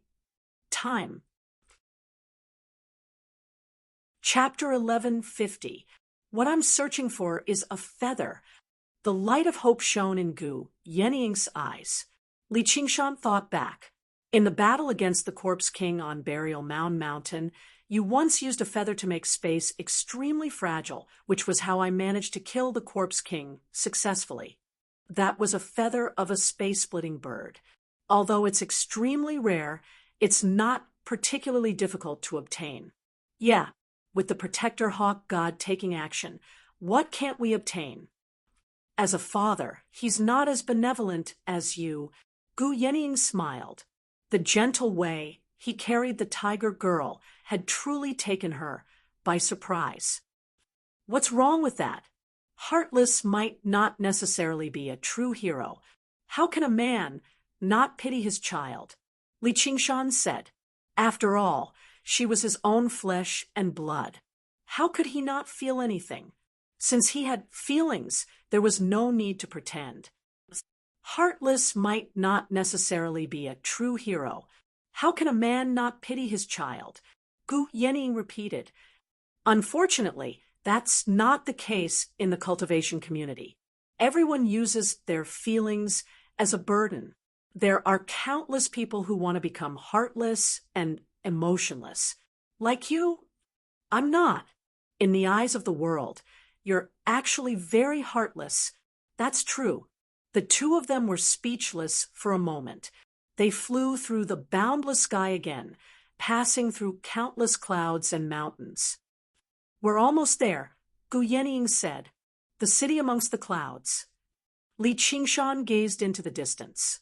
No. Look up. Gu Yening pointed upwards. Li Qingshan raised his head. All he saw was a haze extremely high up in the sky. It was rather difficult to make out what it was against the pure blue background. However, he could clearly sense that the space was rather strange, but it was not ripped apart like the demon cavern or the gate of hungry ghosts. It was more like it had been stirred into chaos. As a result, he waved his hand and unleashed the profound light illuminates all, pulling the chaos closer to him. In that moment, a strange power seemed to extend over. The spirit turtle's profound shell twisted and deformed. However, just now, Li Qingshan had already discovered that the chaos was much larger than it seemed. It enveloped a radius of 100 kilometers, and its depth was immeasurable. He could not help but ask, "What is that?" About 10 years before you were born, a feather fell from the sky. It pierced through the barrier of this world, and here are the traces left behind. Gu Yening gazed at the chaotic void with an expression of reverence. A feather! Li Qingshan was astounded. If the world was like an egg, then this barrier would be the eggshell. It was practically indestructible, even though he had the tremors of the ox demon. Moreover, the higher one went, the stronger the astral winds would be. It would be difficult to even approach it, regardless of whether it was the demon's den, the gate of hungry ghosts, or the blood-colored vortex in the Azura field. The reason why they could create a hole and connect to this world was because the demon's domain, hungry ghost realm, and Azura realm were countless times larger than the 9 provinces. It was equivalent to borrowing the power of the world. Even so, it was extremely difficult to expand. Even Fiend Celestial Qiongqi had to pass through the demon cavern in order to descend, and he had to pay a considerable price. It was unimaginable for an individual to fight against the world, because the energy possessed by the two was on a completely different order of magnitude. Because of this, the scene before him was completely beyond common sense. It's very powerful, isn't it? Just the fall of a feather easily pierced through the barrier of the world. And it might not even have been intentional, and the residual effects caused the world to be unable to repair even now. It's just a feather. Can you imagine what kind of existence its owner is? Gu Yening kept sighing, a complete change from her usual carefree and calm demeanor. She was like a child describing a toy that she liked to the extreme but could not obtain. Li Qingshan pondered. It was not completely unimaginable. Brother Ox's power was probably not below that of the feather's owner. Thinking of this, his heart suddenly stirred. 10 years before I was born, if he counted it, Brother Ox had appeared in his cow sheet at that time. Could there be some connection between the two? This feather is now in the city amongst the clouds. To be more precise, it's with the king of feather humans, Bai Chun. At that time, there was a battle, and all the feather demon kings in the world sensed it. My father also tried to snatch it, but in the end, Bai Chun was the first to get it. The truth is really hard to predict. Perhaps the feather humans are also considered feather humans? I'm not sure, but if it hadn't fallen into his hands, even if my father got this feather, he would have had a lot of trouble. You said that all the feather demon kings sensed it? Yes, it's like a summoning. My father speculated that there might be an inheritance in it. Even if there is no true inheritance, just the power contained in this feather and the information stored is enough for a feather to step into the realm of extraordinary. Speaking of this, I really envy your godson. He was born a divine bird phoenix, and his talent and bloodline are unparalleled. Ascension is just a matter of time. Even if he goes to a higher world, he will still have a great advantage. And I still have some backing in the 9 regions, but once I ascend, I will no longer have any advantage. My half-human, half-demon bloodline will even become a disadvantage. Whether I go to the human path or the beast path, it will be somewhat awkward. If I want to go further, I must establish a greater advantage before I lose my advantage. I seem to have said too much. You can understand my feelings, right? Maybe you can't understand. After all, the inheritance you have is also beyond imagination. I hope to get help from you. All right, I can understand, and I will do my best to help you. Even without you, I would still fight with you, the Feather Demon King. Li Qingshan looked at Gu Yenying, who had become a little long-winded, and felt a little embarrassed. He had such a great advantage that he really did not have the right to call himself the daughter of the Eagle God. Moreover, she was constantly fighting to change her fate. Thank you. Gu Yenying nodded slightly and returned to normal. But you still don't understand. The reason why I brought you here is to tell you that this matter can't be solved with pure power. After so many years, even if the Feather Demon King has not completely refined that feather and accepted the inheritance, as long as he can exert a little of its power, it will be very terrifying. I even suspect that he is already the strongest in the world. Then how did you originally plan to deal with him? I didn't plan to deal with him. According to the lifespan of the Feather Demon King, he has long reached the limit, and all the methods to prolong his life have been used up. I originally planned to outlive him to death. All the people hiding in the dark who covet him will take the opportunity to make a move. Although the forces in the city amongst the clouds are strong, they will definitely fall into chaos, and I will be able to take advantage of the situation. Gu Yenying stretched out her hand and grabbed at the air. Like a hunting eagle, she seemed to have already caught the magical feather in her hand. At that time, even the Eagle God would be her opponent, and they might have to fight for it with their own methods. She had already prepared many methods, and Li Qingshan would be her strongest helper. However, when she opened her hand, she found that it was empty. She could not help but smile helplessly. She had originally hoped that the Feather Demon King would be able to endure for a few more years, giving her enough time to grow. Only then would she be more confident in the future. Who would have thought that there would be such a change? The Feather Demon God, who had disappeared for many years, would actually appear in the 9 prefectures again. The power that the phoenix possessed was the symbol of eternal life. The Feather Demon King must have taken Li Fengyuan away to prolong his life. If he was left alone, no one could estimate how long he would last this time. It could be 100 years, 1,000 years, or even longer. Chapter 1151. Bai Chen's face returned to being handsome and healthy, looking like an immortal in the dense clouds. He bowed slightly. I hope you will not be stingy with your gifts. I will treat you as an honored guest. It's really because of this. Li Fengyuan naturally understood the meaning behind his words.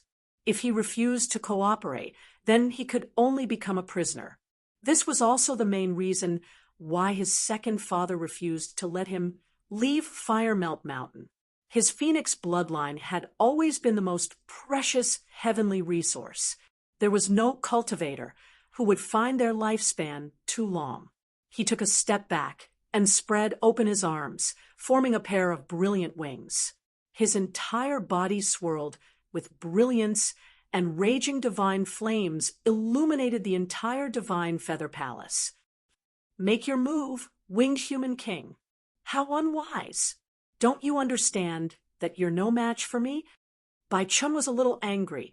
The surrounding void surged. I know that the chance of defeating you is less than 1 in 10,000. But even if I don't have that kind of power, I should at least prove my courage. I will not surrender until I fight.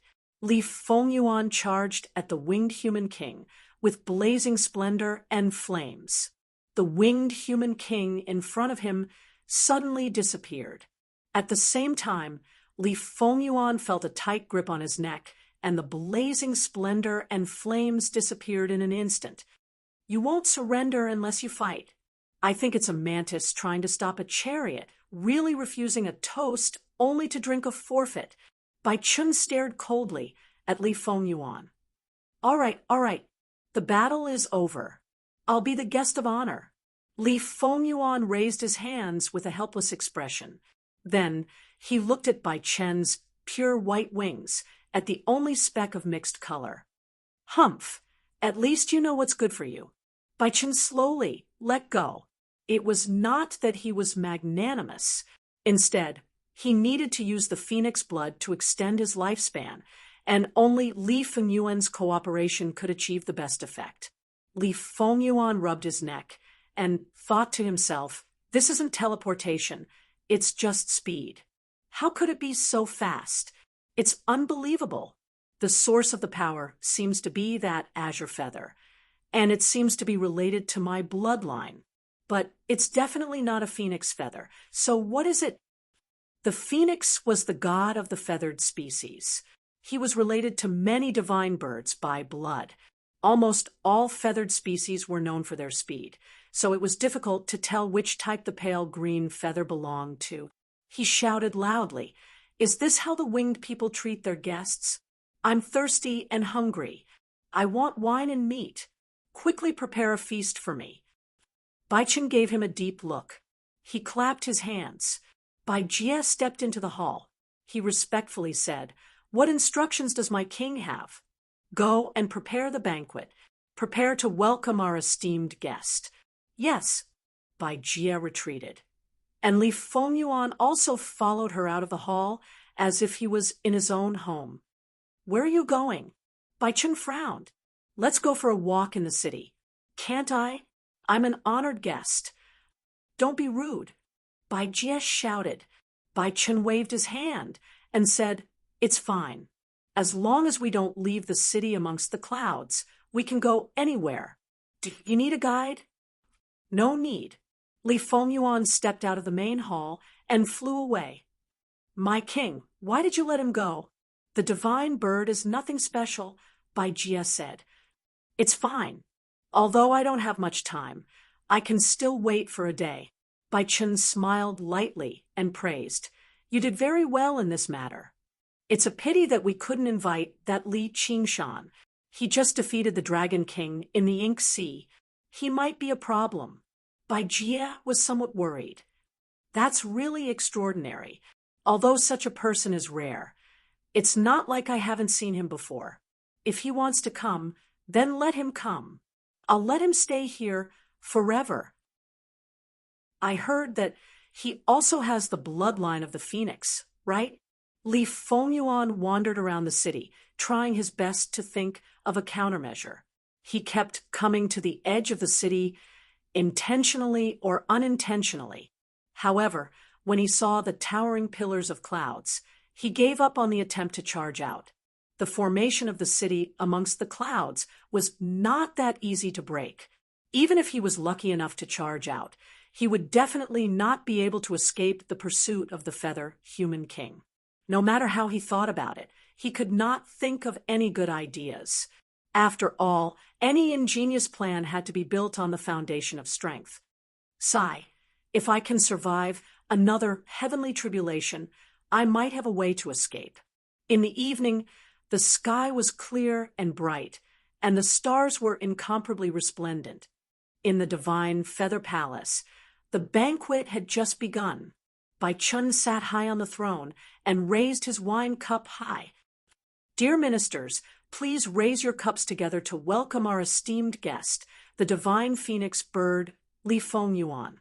He then asked Li Fengyuan beside him, "Fellow Taoist, are you satisfied with this reception?" "Satisfied, satisfied." Li Fengyuan looked around. There were actually more than 10 experts who had survived 3 heavenly tribulations in the palace, and Bai Jia said that there were still a few who were cultivating and unable to rush over. This was the foundation and strength of the feather human race. However, the most dangerous opponent was still the feather human king, Bai Chun, who was sitting on the throne. What exactly was that pale green feather? "Eldest father, I know that you love your son, but don't rush over directly and fall into this bastard birdman's trap. If there are no flaws, then think of a way to create one. If snatching doesn't work, then steal it." Gu Yenying's eyes turned into a sharp eagle's eyes, filled with determination. "Steal? At our realm of cultivation, how are we supposed to steal?" Li Qingshan really did not find this to be any different from snatching. None of them were mortals. Their senses were extremely sharp, not to mention that the feather had grown from the feather human king. "It might be a little risky, but all I can do is try it again."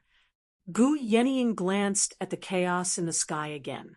"The scenery up there is very beautiful, but it's a pity that we're in a hurry. I'll take you there again, if we have the chance. Let's go." "Where are we going this time?" "The Frost Province, Sleep Valley." The north wind swept up large snowflakes into the air. The world seemed to become chaotic as snowy giants stood on the icy plains. The Frost Province was even larger than the Mist Province. It was known as the largest province in the world, so it had its own sense of vastness. "What snow?" Li Qingshan praised. If the little phoenix had not been captured, he really wanted to drink to his heart's content in this sight. There just happened to be someone accompanying him. The wind and snow swirled up Gu Yenying's clothes and long sleeves. She stared ahead attentively and pointed. "We're here. That's White Elephant Mountain." Li Qingshan went up to stand beside her. All he saw was a great, snowy mountain on the icy plains. It was like a huge white elephant galloping through the wind and snow with a vague black line. Arriving before the mountain, he saw a deep, narrow valley that split the mountain in half. This is Sleep Valley, a renowned forbidden ground. There doesn't seem to be anything special about it. Li Qingshan gazed into the distance. There was no danger in the valley at all. Even the spirit turtle did not sense any danger. If it were not for the extremely dense spiritual qi, it seemed like a regular valley. You'll know once you go in. Be careful not to fall asleep. Chapter 1152. The demon wolf suddenly stiffened, and all of its hairs stood on end as if it had been frozen in Li Qingshan's vision. Li Qingshan said, "Oi, is there a strange demon wolf over there?" "That's very normal. This is the world of wolves." Gu Yenying continued onwards without even looking back. "The wolf god is basically your uncle. You've come to his territory, yet you're not even going to pay him a visit?" Li Qingshan understood. The Skyfrost Wolf King of the 10 Demon Kings, as well as the second boss of the Hawkwolf Guard that stood on par with the Protector Hawk God, watched over the Frost Province. "Have you ever seen a hunter whose hawk and hound are good friends?" Fair enough. Compared to the Dragon Province, this really is a land of bitter cold. No matter how close they are to their master, a hound is still not as loved as a hawk. As a result, Li Qingshan no longer paid any attention to the demon wolf. He made his way into the depths of the valley with Gu Yenying. The demon wolf shuddered and heaved heavily. What a terrifying gaze. It's basically on par with the Wolf Kings. No, I need to report this to the Wolf King immediately. It turned around and leapt up, vanishing into the wind and snow. "You're wrong about that. My Uncle Wolf was the one who requested to come to the Frost Province. Not only is he a demon king, but he's also the lord of a province, or, as the people of the Frost Province call him, the Great Chanyu. The human cultivators of the Frost Province actually agreed. Where's the original Great Chanyu? He was wiped out when Great Xia was founded. The Frost Province is vast and sparsely populated. Mortals all live as nomads, and their method of cultivation is rather, ancient. You should have seen quite a lot in the Mist Province. There are far more tribes than sections. Occasionally, a tribe can unite the Frost Province and become the Great Chanyu, but they've never formed a true country. Li Qingshan had a deep impression of the tribes of bone-eating shamans. They were called ancient or primitive and savage. The boundary between humans and demons was extremely blurry. Perhaps humans were even more demonic than demons at times. In short, everything was based on strength, and the strong were revered. Accepting a wolf as the Great Chanyu was a matter of course. It really is a world of wolves. The reason why this place has become a forbidden zone probably has something to do with the wolf god. Not bad. You feel a little sleepy? Gu Yening suddenly asked. Sleepy? Li Qingshan was slightly surprised. He had almost forgotten what it felt like to be sleepy. However, after hearing what Gu Yening said, he suddenly remembered something. He actually felt a little bit of it. It was like the lingering laziness of a summer afternoon. As far as the eye could see, it was a vast expanse of whiteness. The scenery was nothing special. He suddenly exclaimed in surprise. He opened his mouth and blew hard. The wind and snow flew back. Rolling up the thick layer of snow, it was actually densely packed bones that filled the entire valley. Li Qingshan was no longer the kid he used to be. Such a scene was nothing to him. He asked doubtfully, did he kill them because he was sleepy? All living beings that enter this valley will be seized by uncontrollable drowsiness and fall into a deep slumber, never to wake up again. Of course, what killed them wasn't sleepiness, but hunger, thirst, and cold. The deeper we go, the more tired we feel. Even with our cultivation, it's hard to resist. Even the Demon King can't resist sleepiness. How interesting. Li Qingshan had imagined that the forbidden area would either be filled with traps or poisonous insects and ferocious beasts. He did not expect it to be a place that could make people sleep. Thinking about it, the traps were no match for the school of Moism.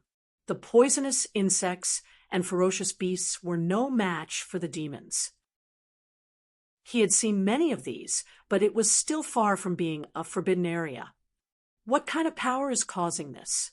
Any kind of power must have its source. If he could find the source of such a powerful power and further control it, it would be amazing. That's why I'm here. Gu Yening ignored the piles of bones under her feet and stared into the depths of the valley. She had already investigated it. This power was definitely not the cause of the formation. There must be something here, and it was most likely not a living being. Otherwise, it would be able to constantly release such a powerful and mysterious power. What she needed to do was to control this power, make the winged man-king fall into a deep slumber, and then pluck that feather. This is one of your goals. Yeah, just treat it as helping me out. Gu Yening smiled easily. Then how are you going to resist this sleepiness through the scorching wind hell? Pain always clears people up. I came here once before I underwent the third heavenly tribulation. My original plan was just to test it out, but I never thought the sleepiness would accumulate so quickly. I almost died here. Fortunately, the scorching wind flared up at a fixed time, which was why I survived. Is it really that powerful? Why don't I try it? We'll split what we get. Li Qingshan was rather eager. All right, we'll split what we get. However, the most dangerous part of the forbidden area isn't in the valley, but outside. Wolves hide thousands of kilometers. Li Qingshan remembered the words he had heard when he first joined the Hawkwolf Guard. As the Lord of the Frost Province, even if the Wolf King could not obtain the mysterious power of the Forbidden Area, he would never allow anyone else to touch it. The reason why Gu Yenying could retreat last time was not just because of the scorching wind of hell, but also because she was the daughter of the Hawk God. If it were anyone else, they probably would have died to the wolves as soon as they emerged from the valley. Then why didn't you let me kill the wolf demon? It's the same. The Wolf King will discover it sooner. And once they start fighting, it'll be a battle to the death. It's probably his sons and grandsons. All right then. I'll keep watch for you here. You can go. Gu Yenying sucked in a deep breath. Scorching wind rose up from her body, turning the snow into rain. She gradually rose up, connecting with the scorching wind hell as much as she could, absorbing the tempest of hell into her body. The scorching wind rushed over, and Li Qingshan experienced bone-deep pain. He frowned as well. This was only the aftermath. Standing at the center, the pain Gu Yenying endured went without saying. However, within the twisted air, there was only comprehension on her face. As a matter of fact, she even smiled, strangely. What a deviant woman, Li Qingshan muttered. What did you say? Gu Yenying suddenly opened her eyes. Nothing. If my Uncle Wolf comes, what are you going to do? I'll ask him to buy me a drink. Li Qingshan shrugged. Shuangzhou's liquor is famous. Gu Yenying hesitated. If I fall asleep, pull me back.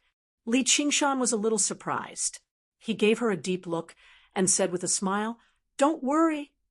Gu Yenying slowly flew to the depths of the valley so that she could get used to the drowsiness. However, the drowsiness was getting stronger and stronger without any evil intention. It was as if she had returned to the time when she was very young and could easily fall asleep. A half-human, half-bird figure appeared in her mind. It was not as elegant and noble as the winged man. It had an eagle's beak on its face, and its hands were crooked claws. Its body was covered with gray feathers, but it still looked like a human. Its voice was also sharp and hoarse. Monster was the most accurate evaluation of it.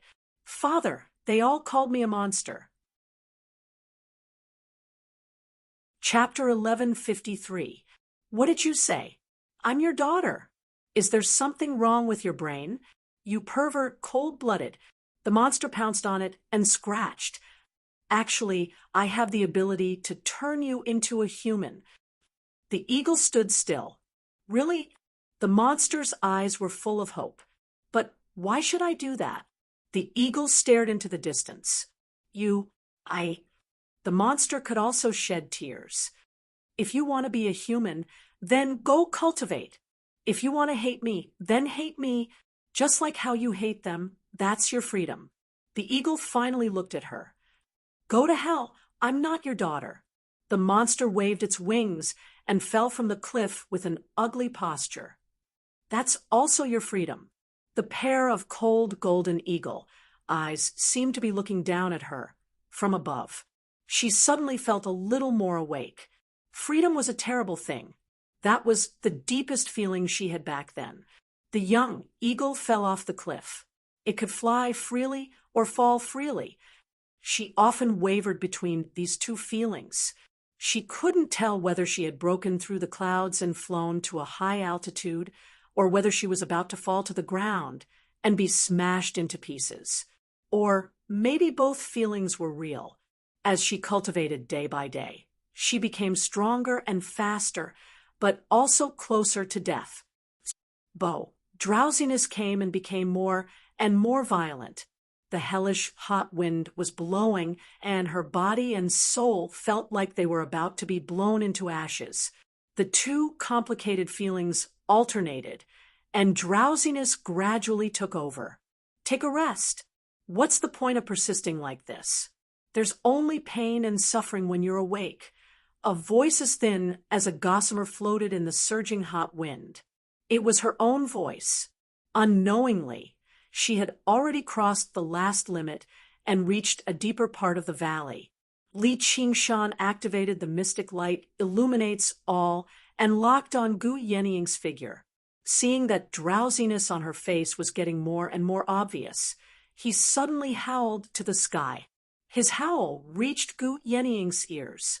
She was slightly shocked and became more awake. She continued to move forward. Suddenly, a wolf howl was heard in the vast snowfield. It was mournful and full of heroic spirit. It was definitely not inferior to Li Qingshan's howl. The first time I heard it, it was thousands of miles away. He arrived outside the valley. Li Qingshan looked back and saw a burly man walking out of the wind and snow.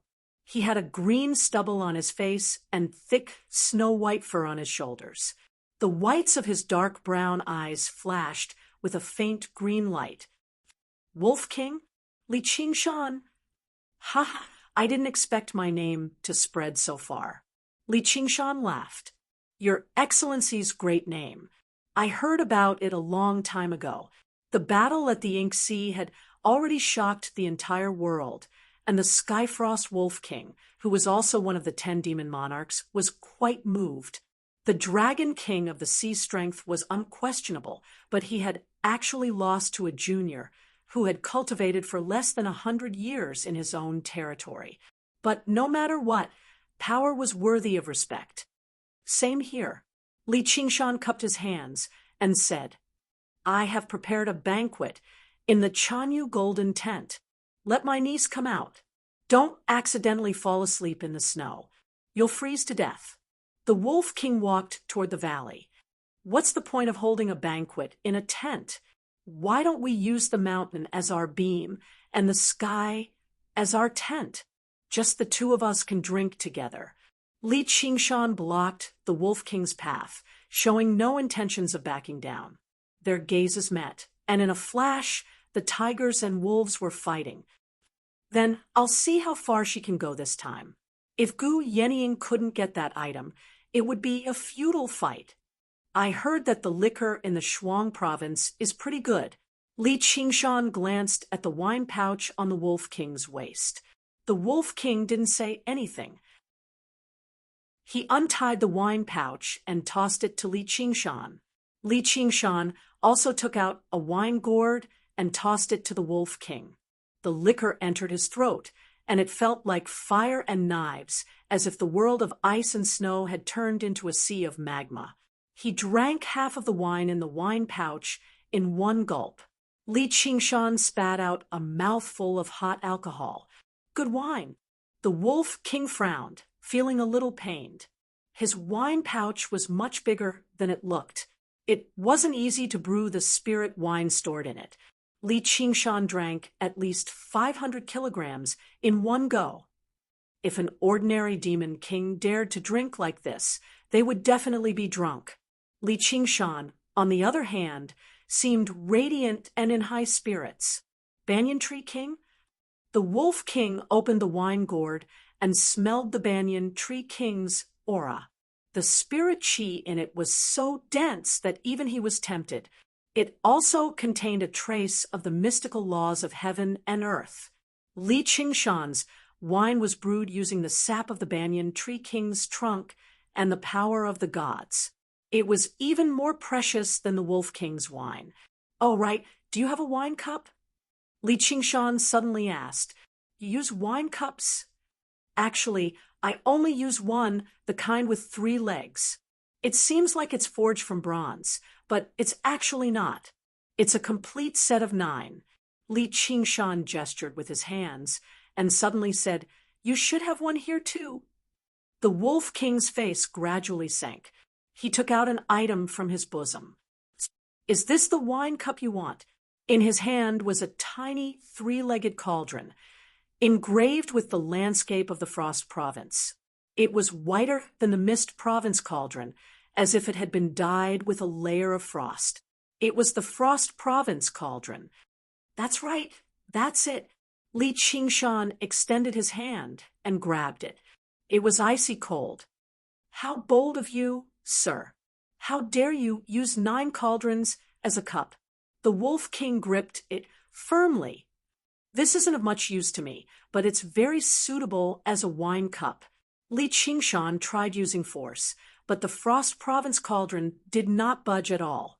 He understood that it was not just the Wolf King's power, but also the weight of the cauldron itself. The two powers combined definitely could not shake it easily. A place of bitter cold, like this isn't suitable for banyan trees to grow. The Wolf King smiled viciously. The layer of frost that covered the Frost Province cauldron spread along Li Qingshan's hand towards his body, enveloping him completely in the blink of an eye. Humph, ignorant brat. So be it if I don't do anything, but you're actually trying to take it. You're asking for it. I think this place just happens to be in need of some greenery. Li Qingshan smiled proudly. The ground beneath his feet cracked, and he slowly pulled the Frost Province cauldron over. His smiling face had already turned into an ox's head, immediately making him seem simple and honest. The Wolf King felt an irresistible, copious force. He could not help but change in expression. Just how heavy was the Frost Province cauldron? Under his control, it was even heavier than a mountain. Just how much physical strength did this bastard possess? He wanted to pull the Frost Province cauldron back, but the cauldron seemed to be sucked into Li Qingshan's hand. Li Qingshan's skin had also turned into a green ox hide to resist the invasion of the frost. His feet sank deep into the ground as energy continuously poured into his body. He thought, "Hey, foolish old wolf, it's fine if you let me take a look, but you actually dared to let me take it. I really don't want it anymore. You brat, let go." The Wolf King squeezed out these words from between his teeth. "Since you've heard of my name, then have you heard of what?" Chapter 1154. The moment the Shuang Province cauldron left his hand, the Wolf King still had a look of disbelief. He had actually been robbed in Shuang Province, and it was an open robbery, and it was the Shuang Province cauldron. Motherfucker. The Wolf King's face protruded, and his fur grew. He revealed his wolf form and pounced at Li Qingshan. Li Qingshan was pushed backward, and his back slammed into the rock wall. With a loud rumble, half of White Elephant Mountain collapsed and scattered. Rubble shot through the air for hundreds of miles. Li Qingshan lay in the pile of rocks and shook his huge bull head.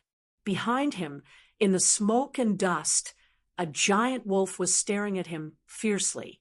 Its mouth was full of sharp teeth, and it was about to bite him. Li Qingshan suddenly raised his hand and made a pause gesture. Then he held the trembling Shuang Province cauldron in one hand and raised the wine bag with the other. He poured the wine into the cauldron and drank it in one gulp. He pursed his lips. It doesn't seem special. The furious howl of the wolf resounded through the icy plains, but then an ox demon rose from the ground and sent the huge wolf flying. The demon wolf that reported the news squatted on a snowy mountain several hundred li away and looked at the two huge figures fighting in the blizzard. This time, the king was afraid of trouble and met a fierce character. "You, how dare you?" The Wolf King growled, and the blizzard became even fiercer. "Thank you, this is nothing." Li Qingshan rubbed his head and laughed. "Die for me." The Wolf King spat out a mouthful of icy breath. Come, come, come. I'll fight you with one hand." Li Qingshan grabbed the Shuang Province cauldron on his back with one hand and beckoned the Wolf King with the other. Then he was frozen by the frosty breath and froze in this provocative posture. The Wolf King bit at Li Qingshan's throat. Each of its teeth glowed with a black luster. This was his most destructive, innate divine ability, Kiss of Death. It could penetrate the enemy's body and directly bite their divine soul. No matter how strong their defense or vitality was, they would still lose a layer of skin if they were bitten. Bang! Li Qingshan shattered the ice on his body, but he was too late. Seeing that he couldn't avoid it, he grinned. The Wolf King suddenly felt his body lighten. His determined bite missed its target. Just as he was about to adjust his posture, Li Qingshan opened his hand, and an invisible force grabbed him, speeding him towards Li Qingshan. Li Qingshan raised the Frost Prefecture cauldron. It smashed into the Wolf King's head. Boom! The Wolf King was sent flying and felt dizzy. If not for the fact that he was the master of the Frost Prefecture cauldron, his brain would have been in danger of bursting out. He was both shocked and furious. He had already forgotten how many years it had been since he had suffered such a great loss. Li Qingshan glanced at the hand holding the cauldron. He suddenly thought of something and said, "I'm sorry, your position just now was really too straight. I really couldn't help it. However, you seem to be much weaker than the Dragon King of the Sea." There were still many dangers in the battle at Mo High, and this Wolf King didn't pose any threat to him at all. He had thought that the other party had an innate divine ability, so he was prepared to be extra serious. But he had forgotten. The Dragon King of the Sea could only threaten him by relying on the Mo High left behind by the 5 Absolutes immortal. Apart from 1,000 years into painting, all his other moves were useless. If not for his immortal body, he might really be slaughtered by the Dragon King.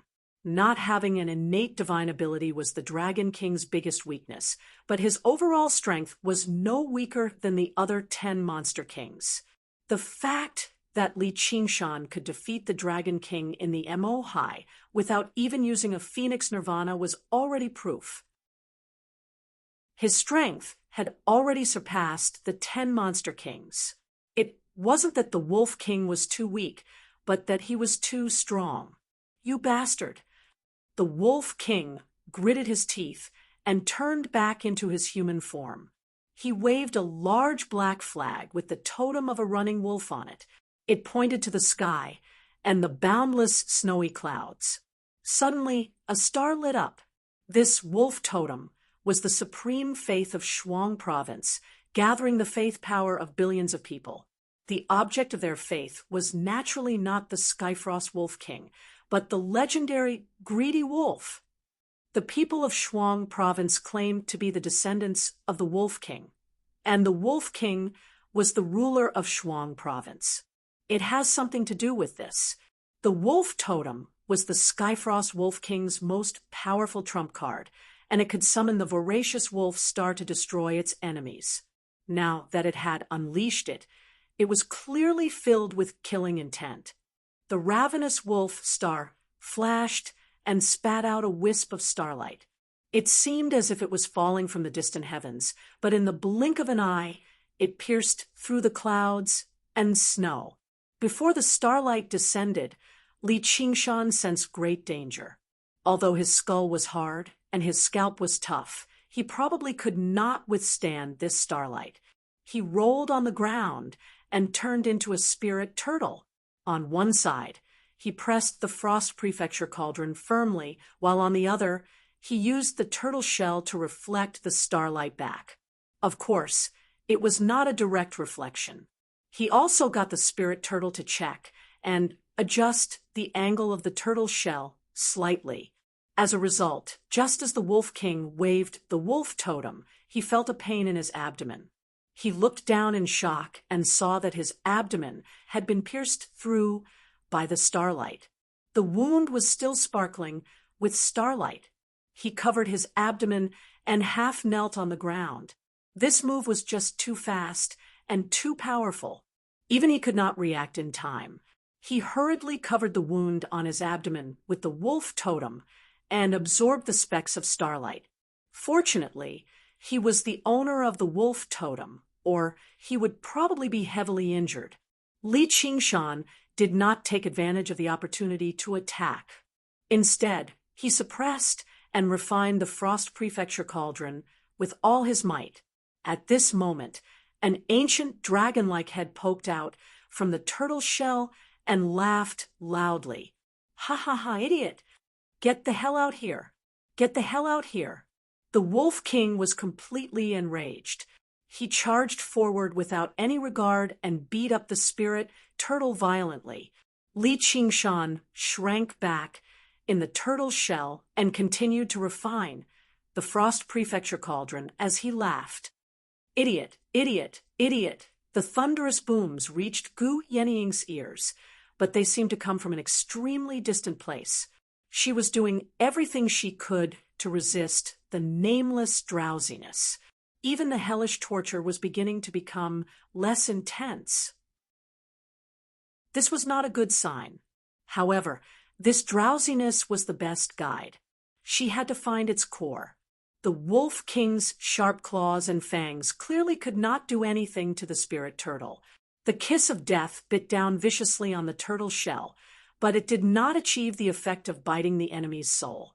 Instead, it felt like its control over the Frost Prefecture cauldron was growing weaker and weaker. It was extremely furious, but it just could not vent it. Suddenly, it turned around and looked at Gu Yenying. A vicious light flashed through its eyes. I'd advise you not to seek death. If you don't leave now, it'll be difficult to leave later. Li Qingshan's drawn-out voice came from the turtle shell, but it made the Wolf King feel a deep chill. Li Qingshan's strength had far exceeded its expectations, and his abilities were innumerable. If it continued, it would be a fight to the death. Under the gaze of the wolf's eyes, Gu Yenying's heart shivered. She woke up from the edge of a deep slumber. It's here. Ignoring the Wolf King's threat, she took out a space-splitting bird feather and slashed at the space in front of her. The space split open. An extremely ordinary-looking, multicolored bug was sealed in a completely transparent gem. It formed an existence similar to amber, slumbering quietly in the space. It really is. Chapter 1155. The Wolf King suddenly turned around and pushed off with the tip of his foot, turning into a blur and rushing off. As long as he could obtain this item, all the humiliation he had suffered this time could be considered repaid. Don't even think about leaving. Li Qingshan leapt up. Originally, he planned on catching up, but he suddenly thought of something. He slowed down and advanced slowly. The multicolored bug lurking in the air released invisible ripples that were closest to Gu Yenying. Even the whistling hell of hot wind calmed down. The Wolf King suddenly could not help but yawn. Sleepiness suddenly flooded over him like a tide. He thought, "Oh no, I've charged too hard." The power of this bug was far greater than he had imagined it to be. The Forbidden Zone had never been suitable for rapidly venturing in, but after Gu Yenying cut through space and revealed the origin of power in the Forbidden Zone, the multicolored insect, the power it released became even more powerful. With a thump, the Wolf King fell out of the air and fell into a deep slumber. Li Qingshan took advantage of the time the Wolf King lost consciousness to completely suppress and refine the Frost Province cauldron. He watched as the ripped space gradually closed up. He extended his hand and pulled out the amber with an invisible force. As the bug approached him, he also felt an uncontrollable sense of sleepiness. Together with the intoxication from the strong alcohol, his body immediately swayed slightly. Ha! This bug really is wondrous, but if it didn't have this effect, how would I deal with the King of Feathermen? He controlled the distance between him and the little worm as he slowly approached the Wolf King's side. First, he removed the wolf totem and stuffed it into his robes. Then, he removed the wolf fang necklace around the Wolf King's neck. The largest wolf fang in the middle was a strange-looking Sumeru ring. After doing all that, he raised his hand and drew his end's frenzied blade. He wanted to eliminate the source of trouble once and for all. What is this place? The frenzied blade's soul also fell asleep. However, the Wolf King shivered. His face twisted as if he was doing his best to break free from his dreams. Li Qingshan thought about it and stowed the blade away again. It was not that he had suddenly become merciful and recalled the various teachings of the unraging monk. However, it would be very difficult to kill the Wolf King with this strike. On the contrary, it would agitate the Wolf King and cause him to awaken. If it really came down to the point of exploding one's monster core and perishing together, it would be meaningless. Thus, he threw the little worm into the Azura field, and it immediately felt its mind clear. Without waiting for the Wolf King to wake up, he flashed to Gu Yening's side, picked her up, spread his wings, and soared into the sky. A moment later, a hysterical wolf howl resounded across the icy plain. Li Qingshan, you and I are absolutely irreconcilable. Li Qingshan chuckled and didn't take it seriously at all. The spirit turtle's profound shell formed a sphere beside him, completely concealing their auras as it hovered extremely high in the sky. Gu Yening remained asleep in his arms. After all, she was nowhere close to the Skyfrost Wolf King's strength, and the scorching wind hell had sapped her of all her strength, so she was in a rare state of weakness. That familiar face had once captivated him. He could not help but extend his hand now. Right when his fingertips were about to touch her face, he suddenly clenched his fist and smiled self-deprecatingly. Is it because you can't bear to, or because you can't accept this? As a result, he stopped moving. He just sat there with his legs crossed, letting her lie in his arms, quietly. The sky was so blue that it was almost transparent. The white clouds rose and fell silently. Gu Yening slept quietly. In a daze, she had returned to the lonely cliff. She was finally no longer a monster, and she had made everyone who dared to call her that pay the price. She felt rather complacent. Then, she recalled everything that had happened in the past few years. Regardless of whether she admitted it or not, this identity had helped her tremendously. Now, she had finally become strong enough. She was confident that she could forgive and forgive. Could she imagine that he was doing it for her own good? As a result, she stood before him once again. Actually, from the moment you were born, I already had the ability to turn you into a human form. A single sentence from him had crushed all of her defenses. This was the last thing she wanted to think about. Wasn't this something insignificant to him? Then just what had he persisted through all these years for? She smiled with difficulty. If this is for me to train, isn't it a little too cruel? Test, that's not the case. The resources you have received are not love or help. The pain you have suffered is not training or a test. All of this is your fate, your choice. It has nothing to do with me. The only thing I have given you is freedom. I hope you will like it. Father, do you hate me? Because No. That cold answer woke her up from her deep sleep. She looked into Li Qingshan's pitch-black eyes and asked with a smile, How was your sleep? How long did I sleep? Gu Yening pressed down on his knees and propped herself up. She rubbed the space between her eyebrows. The night sky was filled with stars. Not long, Li Qingshan said. Their faces were inches apart, but her calm demeanor did not tolerate the slightest bit. Did you get what you wanted? Gu Yening got up and stretched. Of course. Li Qingshan took out the Azura field. There's no time to lose. Let's go. Gu Yening had already determined the direction and was about to fly to the city amongst the clouds. Wait. Li Qingshan pulled her sleeve. This thing doesn't distinguish between friend and foe. Once it is taken out, you and I will be affected as well. How do you plan to use it? We'll pay a visit to the King of Winged Men and ask for your son. He will definitely let us into the city amongst the clouds. He might even hold a banquet to invite us. You can take out the bug secretly and break the amber on the outside to release its power completely. Then we'll all fall asleep. Is there no way to refine it? Speaking of which, what is this little bug? It doesn't look like a monster. It's really strange. This is a sleeping bug. It's not a real insect. It's a kind of magical technique.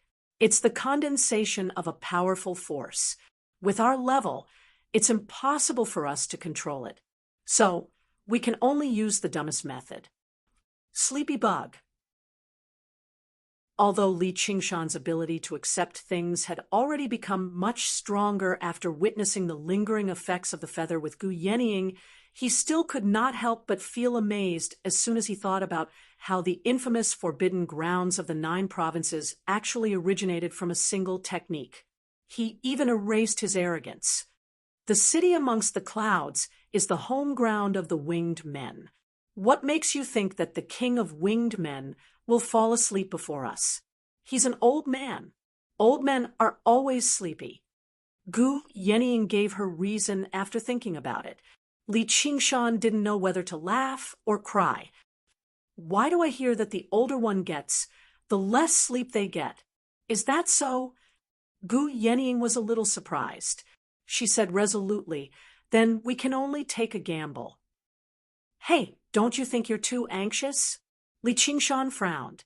He felt that Gu Yenying was too eager for quick success. This matter concerns your son's life. If we're late, he might be refined into a pill by the king of winged men. Aren't you anxious at all? Gu Yenying asked. Chapter 1156. As expected, you're not that gentle. Gu Yenying understood. Commander Gu, you should think about your own matters. Don't pretend to care about other people's lives. Li Qingshan said, unhappily. Fine, I admit that. However, we've tricked the Wolf King this time. We can't hide the fact that we've obtained the sleepy worm for too long. If the Feather King finds out and prepares in advance, all our previous efforts will be in vain. Gu Yenying still insisted. I'll ask the Banyan Tree King for advice. It won't take long. The sleepy worm isn't something that should exist in this world. Even the Banyan Tree King won't have any good countermeasures. Even if he does, it won't be something that can be prepared in a short time. It'll be a waste of time. That's not necessarily true. The two of them engaged in a war of words, neither giving way to the other. Under the blue sky and above the white clouds, it was still calm and tranquil, but the atmosphere had become somewhat tense. Li Qingshan pursed his lips, showing his unswerving determination. He had dominated for decades and had long been accustomed to acting alone. He had his own set of principles. When it was time to advance, he would rather die than retreat. When it was time to retreat, he would not linger to fight. He was not someone who would change his mind easily. Fine, fine. Gu Yenying sighed. Just when Li Qingshan thought she was going to give up on the argument, she suddenly widened her eagle eyes and stared straight at Li Qingshan. Then I'm not begging you right now. Instead, I want you to fulfill your promise from the past and return my favor. Do you agree or not? Li Qingshan was a little surprised. He couldn't help but raise his eyebrows. You're not talking about friendship by saying that. Yes, I'm talking about friendship. Gu Yenying said decisively. Li Qingshan closed his eyes and opened them again. He opened his eyes again. All right, I agree. Thank you. Gu Yenying looked apologetic. Li Qingshan snorted coldly and didn't look at her. Gu Yenying smiled helplessly and immediately restrained herself. Let's go.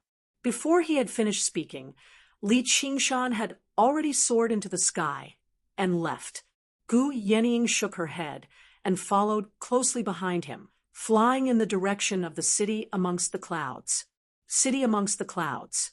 The morning sun shone into the spacious hall.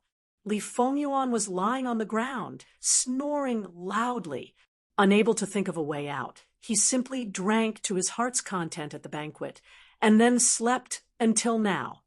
Featherman King Bai Chun was sitting on a throne not far away, slowly sipping his wine cup. He studied Li Fengyuan carefully. I admire his guts. He was still able to sleep in such a situation. Get up. Bai Jie stepped forward and kicked Li Fengyuan. It's daybreak. Li Fengyuan stretched and looked out the window. What do you think? Are you satisfied with the banquet? The Feather King drained the wine in his cup. He asked with a smile. Not bad, Li Fengyuan said indifferently, but he was secretly complaining. This hall was like a huge cage to him. No matter how polite the Feather King pretended to be, he couldn't escape this knife. Now, I also have a small request. I hope you won't refuse. The Feather King toyed with the empty wine cup. Friend, please tell me. I can help as long as it's within my power. Li Fengyuan knew that if he didn't cooperate now, the Feather King would really fall out with him. So he simply agreed. That's great. I only need a drop of your blood. The Feather King raised his right hand, and a pure white ray of light snaked out toward Li Fengyuan like a long snake. Li Fengyuan swallowed and resisted the urge to dodge. He looked on helplessly as the white ray arrived in front of him, pierced his fingertip, and drew out a drop of phoenix blood. The bright red phoenix blood glowed with a fiery light. It followed the white ray back to the Feather King and directly entered his body. The Feather King closed his eyes, and his whole body glowed with a red light. His face showed extreme joy. This pure and hot life force was a fatal temptation to him, who was on the verge of death. He almost couldn't resist sucking all of Li Fengyuan's phoenix blood dry. He took a deep breath to overcome this impulse. This matter couldn't be rushed. The white ray of light in his eyes retracted, and Li Fengyuan finally relaxed.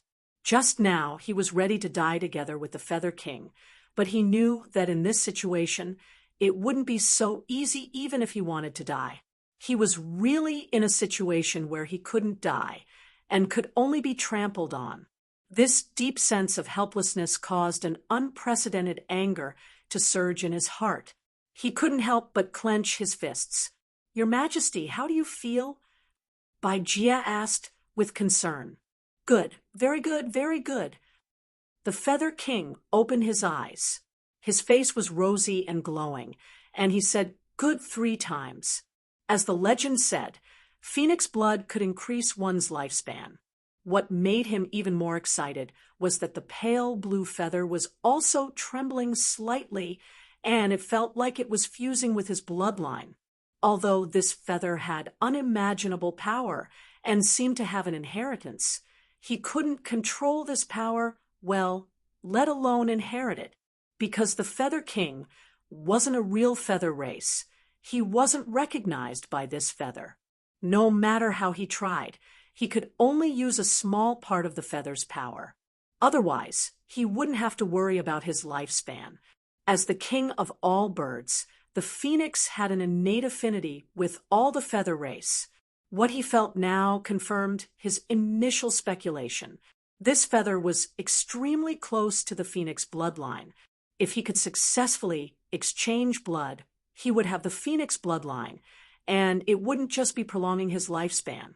Thinking of this, he clenched his fists and crushed the white jade wine cup into powder. His face was full of smiles. Bring the wine, Li Fenghua shouted, interrupting the Feather King's imagination. Impudent! Bai Jie stepped forward and raised her hand to teach him a lesson. Stop! The Feather King ordered. Your Majesty, give him the wine. Give him the best wine. Go and get a Cloud Mother pill. Cloud Mother pill. Bai Jie was surprised. The Cloud Mother pill was condensed from the essence of the clouds. It wasn't easy to refine, and it was considered the best pill of the feather race. Even among the feather race, only a few could use it. Go. Just deduct it from my quota. I know what I'm doing. The Feather King said to Li Fengyuan amiably, Don't be angry. I'll compensate you for your loss. Not everything can be made up with elixirs. Li Fengyuan said, angrily. The phoenix was being raised like a pig. No, it was even worse than a pig. A pig only needed to be stabbed once, and its flesh wouldn't have to be cut every day. The humiliation was indescribable. I understand how you feel, but unfortunately, this is all I can do. Isn't the word longevity what cultivators seek? The Feather King let out a sigh, as if he had no other choice. However, he had made up his mind to never let Li Fengyuan leave the city amongst the clouds. No one knew how far the divine bird phoenix would grow, and the only way to eliminate this threat was to kill him. He glanced back at the pale green feather. When he mastered the power within it, he would kill Li Qingshan as well. Then he would destroy the great Xia dynasty and let the true gods rule this world again. The feather race would naturally be the supreme ruler. Everything was going according to plan. At this moment, a thunderous roar came from the sky. Where's the king of winged men? Chapter 1157. Amidst the roar, the cloud mountains surrounding the city amongst the clouds suddenly scattered like smoke, as if a typhoon had passed through. A wave of demonic aura soared into the sky, instantly enveloping the entire cloud city. The clear blue sky seemed to be dyed with a layer of dark red. The winged men were horrified and looked in the direction of the voice. Who are you? How dare you behave atrociously in the city amongst the clouds? More than 10 rays of white light soared up from within the city. They were all experts of the winged clan who had undergone 3 heavenly tribulations. Their auras converged to form a sea of light that charged towards the dark red sky.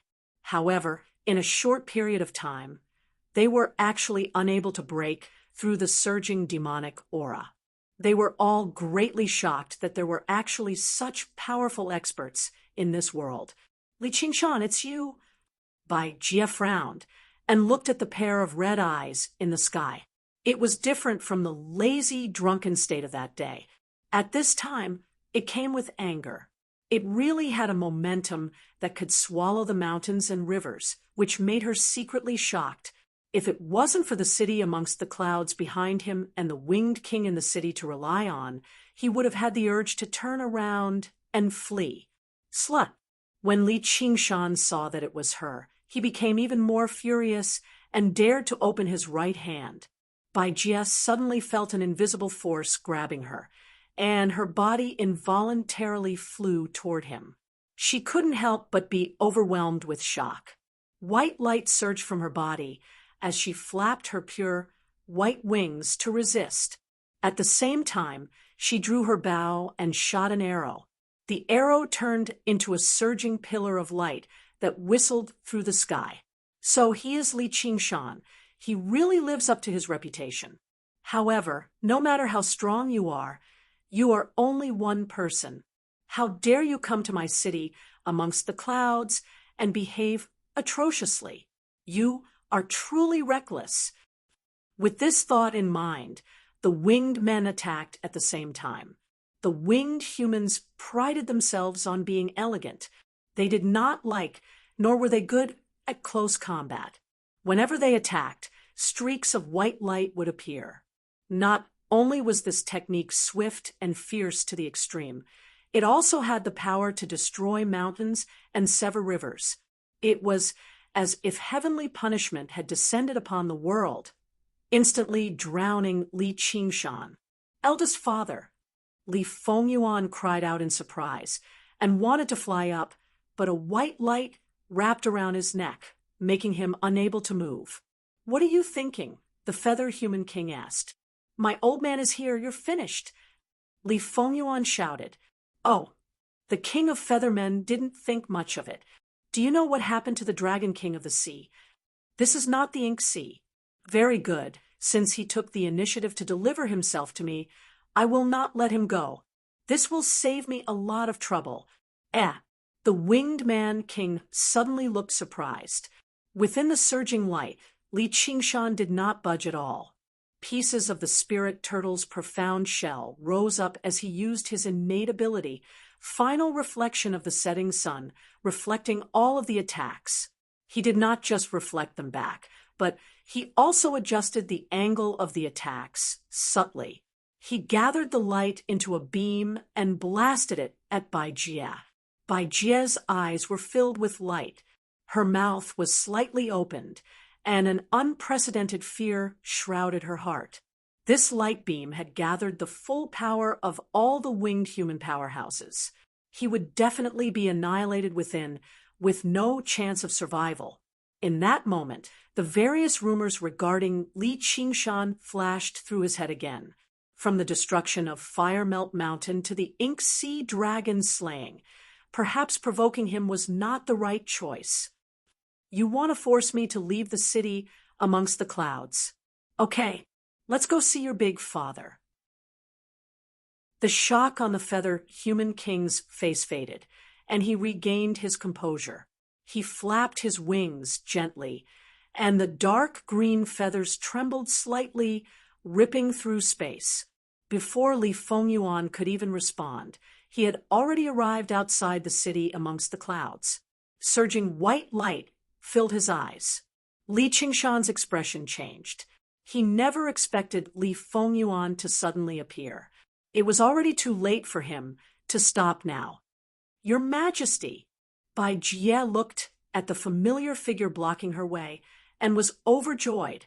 The feather human king looked back and nodded slightly. He flapped his wings again, and the attack that could annihilate mountains was completely swallowed into the ripped space, as if it had never existed. Li Qingshan eased up slightly and became even more vigilant. Just like Gu Yening had said, the feather human king was anything but trivial. With his appearance, even the unstoppable force field of the earth was cut off. The feather human king was just standing there, but he seemed to be in another world. This was definitely not something that he could do normally. At this moment, Gu Yening arrived behind him. Seeing this, she secretly gave him a thumbs up, drawing the feather human king and the other feather human powerhouses out of the city amongst the clouds would undoubtedly greatly increase their chances of winning this battle. Although he was somewhat unhappy, he was still calm and strategizing in actual combat. He made people feel at ease and was an excellent partner to work with. He decided not to say what he wanted to say, as he naturally knew what to do. Eldest father, Li Fengyuan called out. He felt warmth in his heart and couldn't help but think of the nursery rhyme that Li Qingshan sang to him. In the world, only the father is good. A child without a father is like a blade of grass. Don't be afraid. I'm coming to save you now, Li Qingshan said gently. He then looked at the feather human king and asked, Are you Bai Chun? That's right. Why did you come to my city amongst the clouds to create trouble? The feather human king retorted. Cut the crap. Let him go, Li Qingshan said. This is an important guest that I invited. How can I let him go just like that?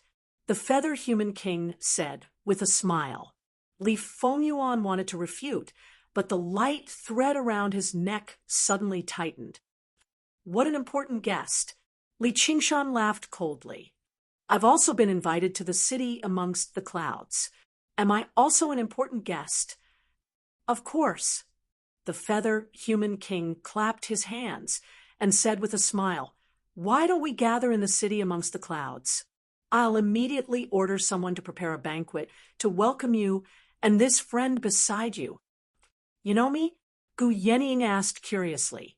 Although she had some fame, she had only undergone 3 heavenly tribulations recently. She admitted that she wasn't worthy of the feather human king's attention. You're the daughter of the eagle god, the new star of the feather race. How can I not know you? I see. Gu Yening's gaze flickered when she saw the dark green feather on the feather human king's back. She immediately understood. The feather human king had a mystical treasure on him. He was guarding against the feather race from all over the world, so he was always paying attention to the potential enemies. Among all the feather race's monster kings, not to mention her father, he was definitely the greatest threat among all the enemies. Li Qingshan muttered to himself for a moment. He looked as if he was afraid of harming the innocent. In the end, he nodded and said, "All right, I've long heard of the city amongst the clouds. Let's see what kind of dangerous place it is. Please." The feather human king raised his hand gracefully. Li Qingshan strode forward, and Gu Yenying followed closely behind him. Both of them were tense. This wasn't just an act. Whether they could win this battle depended on whether they could display their sleepiness. The distance between them and the feather human king was extremely important. At the same time, this performance was also to lower the feather human king's guard. If he was too relaxed, he would be on his guard. The feather human king frowned slightly. As Li Qingshan approached, he felt an indescribable sense of danger. He felt that Yang Ling was advancing like a ferocious tiger that was about to pounce on its prey. The experts of the feather human king also gathered around and formed a battle formation. They immediately suppressed Li Qingshan's demonic energy. However, their expressions weren't very good. Just now, when they attacked together, Bai Jia had almost died. This was a great setback. The feather human king was relieved. The battle formation had been formed. No matter how strong Li Qingshan was, he was just a tiger in a cage. As for Gu Yenying, who was beside him, her power was limited. It seemed that she was already trying her best to endure. When they arrived at the city amongst the clouds, it would be impossible for them to escape even if they wanted to. At the thought of this, he suddenly felt somewhat sorrowful. He was the dignified feather human king. He had the rock's feathers and a hostage, yet he was so afraid of a junior. This was simply a joke. He felt that it wasn't just his body that was aging. There was also his spirit. This Li Qingshan wasn't even 100 years old. He was really young and enviably young. However, it was the time when one was young and full of vigor. It wouldn't be strange if he died. Gu Yenying trembled slightly. Suddenly, she extended her hand. She suddenly reached out her hand and held Li Qingshan's hand. Li Qingshan had thought that she was being suppressed by the aura of the feather human king. However, he felt a soul-piercing pain. She immediately understood. She had already started to activate the hellfire hot wind to prepare for her attack. In the eyes of the feather human king, she was seeking his help. However, she was actually sharing some clarity with him. "Fellow Gu, what's wrong?" The feather human king seemed to have sensed something and suddenly asked, "Nothing. It's just an old problem," Gu Yenying said with difficulty. Her lips were already dry and scorched. Her skin had turned yellow.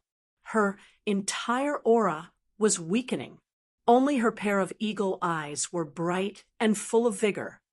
Could it be the school of legalism's Naraka scripture transformation? "You're probably cultivating the hellfire hot wind," the feather human king said. "Your Majesty is indeed knowledgeable. You even know this," Gu Yenying praised.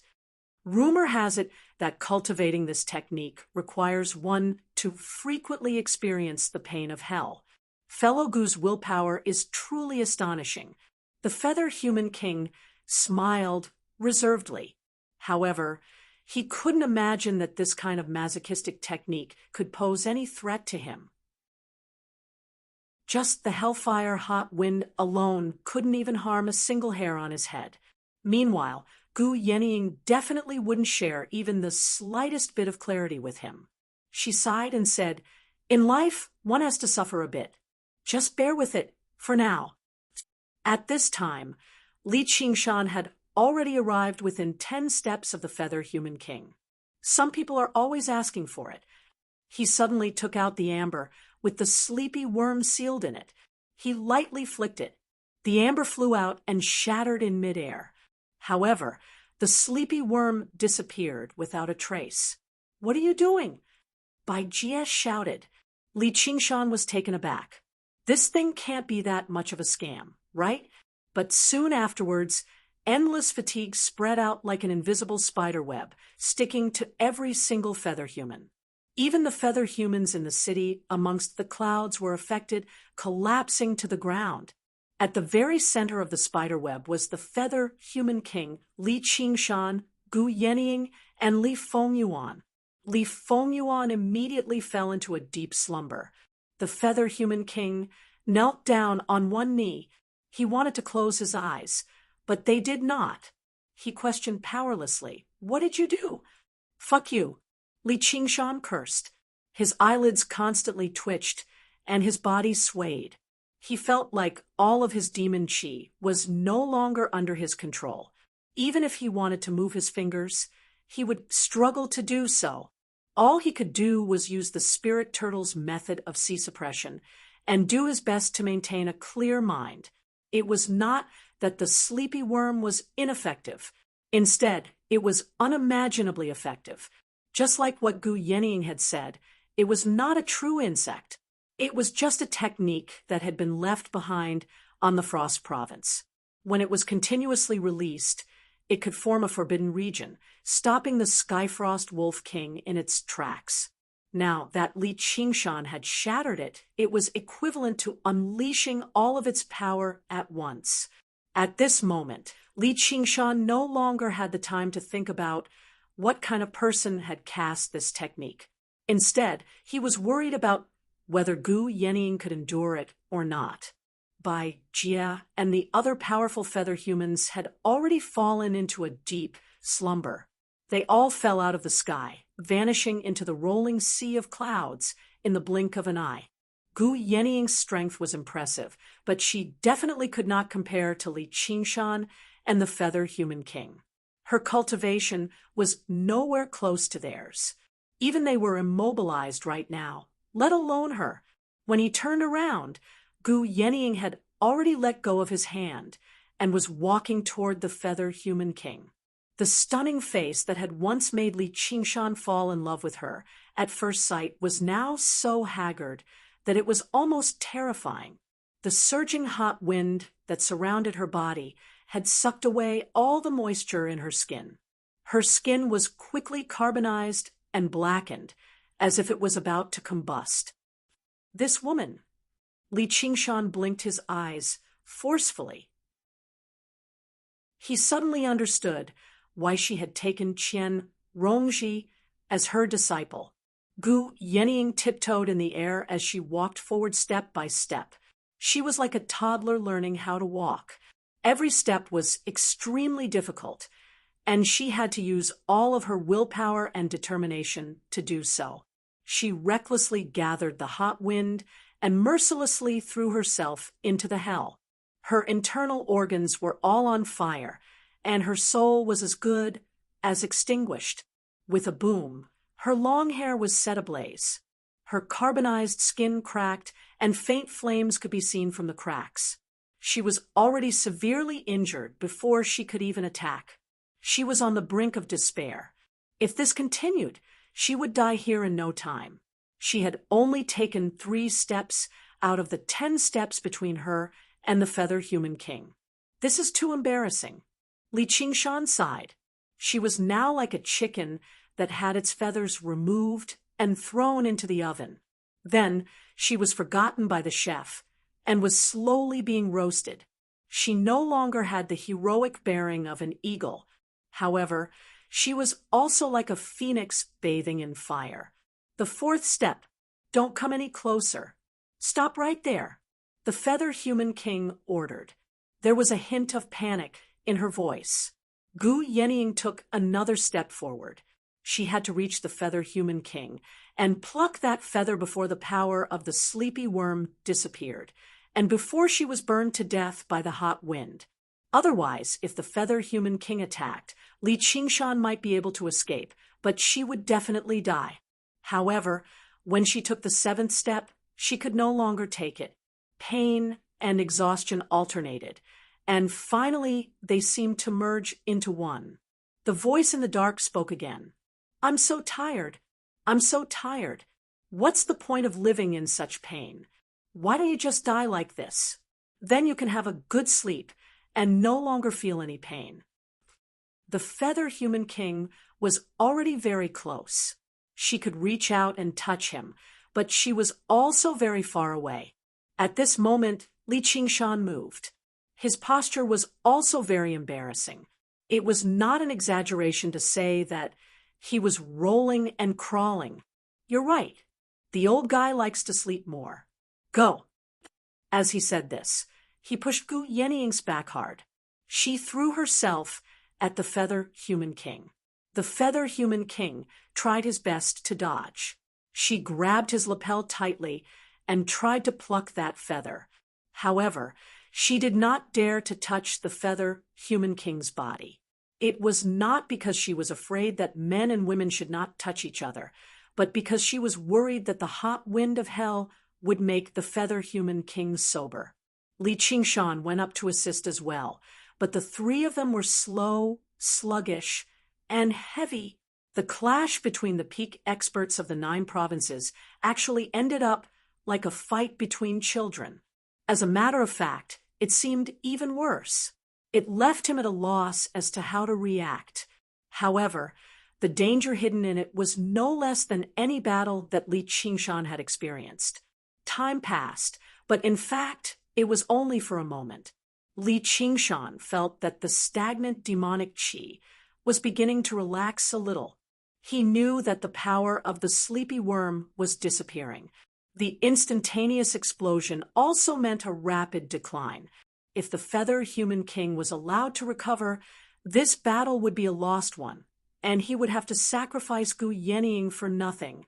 Thinking of this, he raised his arms and locked them around the feather human king's neck. He said in a deep voice, "Pull it out." Chapter 1158. The moment she touched the green feather, Gu Yenying felt an unprecedented sense of emptiness.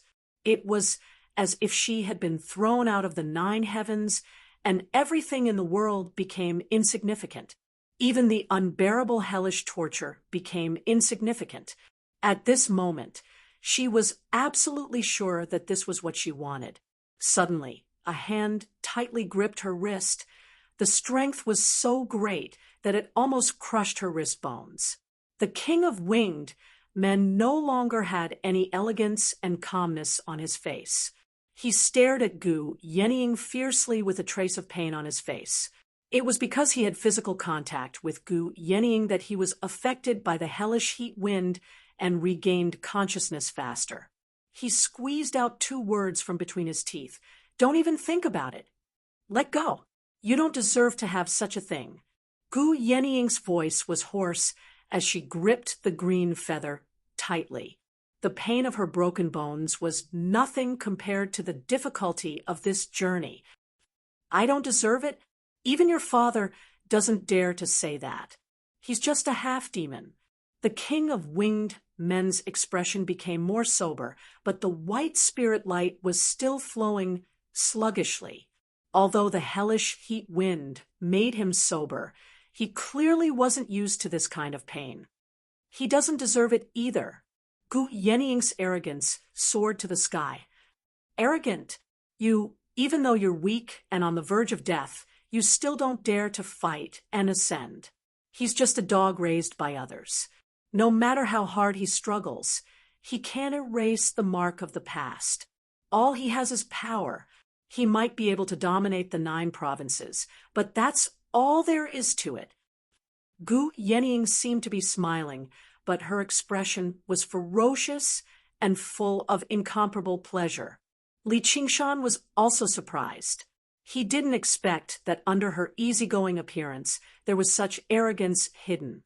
She didn't even put his own father in her eyes. However, this was more to his liking. "Well said, I'll give you a hand." He suddenly closed his arms and strangled the king of winged men's words. However, it was blocked by a faint layer of white light, so it wouldn't be fatal for a while.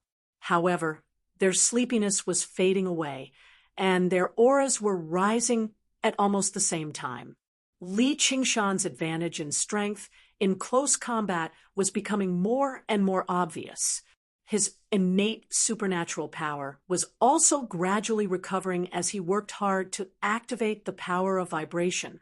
Although its power was still very weak, it was enough to disintegrate the faint light on the winged man-king's body. For a moment, the bones all over the feather human king's body cracked and shattered, and he resisted with all his might. Demonic chi and spiritual chi collided. The resulting storm swept away the clouds, revealing the vast land of the Cloud Province. More than 10 beams of white light soared into the sky, like white rainbows piercing through the sun. Bai Jie was furious. After she fell asleep, she kept falling until she crashed heavily on the ground. Although she didn't die from the fall, however, he had also suffered some injuries. What was even more embarrassing was that he was covered in dirt, breaking the rule that his feet should not touch the ground.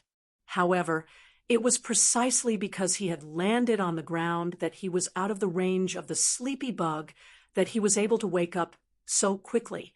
The feather human king joined hands, wanting nothing more than to tear Li Qingshan into pieces. Li Qingshan frowned, not because of these feather human king. He wouldn't be afraid even if there were 10 of them, but because the pale green feather was trembling slightly. Once the feather human king's power recovered enough to activate this feather, all his previous efforts would be in vain. However, it was almost impossible to kill him when both of their powers had not fully recovered.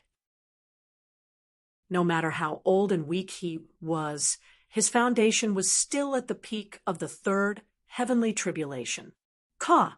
Gu Yenying suddenly opened her mouth and let out a strange, sharp cry, like the mournful cry of a crow. It was filled with ominous omens. However, Li Qingshan felt that it was extremely familiar, and he immediately recalled, Death, Haste, Curse. One of Mou's innate supernatural powers was almost a curse that could directly reduce the enemy's lifespan. Back then, he was cursed to lose 100 years of his lifespan, and the curse was only removed after he killed Mou. However, from the beginning to the end, it didn't affect him much. He was very young, and he had all kinds of god-fiend bloodlines, so his lifespan was immeasurable. However, when it was used on the weakened feather human king, it was a terrifying fatal blow. In an instant, as if time had accelerated, wrinkles quickly covered the feather human king's handsome face, and his body also emitted a strange smell. It was the stench of someone who was about to die. Wisps of white light scattered around his body, like dancing electric snakes, and disappeared in the void. His aura became increasingly weak. This was the spiritual energy that he had taken from this world, and now he was returning it to this world. Even a celestial would have 5 decays. In the face of death, the high and mighty cultivators were also like ants. Gu Yenying took the opportunity to pull out the pale green feather from her full wings, leaving only a wisp of white light. So, this is her final trump card. Li Qingshan raised his thick eyebrows. Just like the talisman scrolls of human cultivators, it wasn't rare for the demon race to condense their innate supernatural powers into a spell. Mo, you would definitely cooperate with her. You dare? The feather human king was shocked and angry, and his voice was old and desperate. I will die with you. Do you have the guts? Gu Yenying said disdainfully, provoking him with words instead. With Li Qingshan here, the feather human king's self-destruction would be futile, and it would save them a lot of trouble. I will definitely not die. The feather human king's eyes, ears, mouth, and nose emitted rays of white light, and then thousands of pure white light rays passed through Li Qingshan and Gu Yenying, wrapping around Li Fenyuan's body. In an instant, all the light rays were dyed blood red. In order to maintain his life, He used all his strength to extract the phoenix blood, and the spiritual energy stopped dissipating. The wrinkles stopped spreading, and an unnatural redness appeared on his old face. Li Fengyuan's realm wasn't high enough, so he was still in a deep sleep. However, his face suddenly turned pale, and his aura rapidly weakened. He frowned as if he was in a nightmare. "You're courting death." Li Qingshan was furious. He used the tiger demon's fury and cut off all the white light rays with his fingers like a knife. Then he smashed the feather human king's head with a punch and opened his bloody mouth, revealing a mouth full of sharp teeth. His head had already turned into a tiger's head, and he bit the feather human king's wing and tore it. With a rip, half of the wing was torn off, and blood splattered everywhere. Gu Yenying also tore apart the white light and pulled out the pale green feather. However, before she could rejoice, the pale green feather trembled violently and glowed with the same color as the sky. It became indistinct, as if it was about to float away from this world. "Ha ha ha ha! If I can't get it, then neither can you." The feather human king condensed his head from the light rays and laughed wildly, but his laughter was filled with desperation. In the end, he couldn't refine this pale green feather and inherit its power and inheritance, which was why someone had used such a method to take it away. However, he still had it for a long time. So he used the last bit of connection to cast this feather out of the land of the 9 prefectures. Gu Yenying's expression changed. She had planned and risked her life, but it was all for naught. With Bai Jia as the leader, the feather human masters formed a battle formation and surrounded him. "Let go," Li Qingshan said. No. Gu Yenying had a determined expression. She no longer needed to control the hot wind to maintain her consciousness. Her ravaged face gradually recovered, and her expression softened. "Qingshan, you should go. Our grudge is over. I want to make another bet." Li Qingshan made up his mind and grasped Gu Yenying's hand tightly. He activated the power of vibration with all his might in an attempt to suppress the pale green feather. However, he sensed a vast emptiness similar to Gu Yenying's, and it wasn't something he could suppress.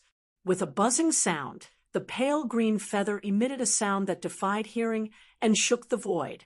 Then it streaked across the void and disappeared with Li Qingshan and Gu Yenying. First Father. Li Fengyuan woke up from his sleep and saw this scene. He couldn't help but be furious. "Your Majesty," Bai Jia said with concern. The feather human king's body started to emit spiritual energy again. "You're courting death," the feather human king said, but he didn't feel happy at all.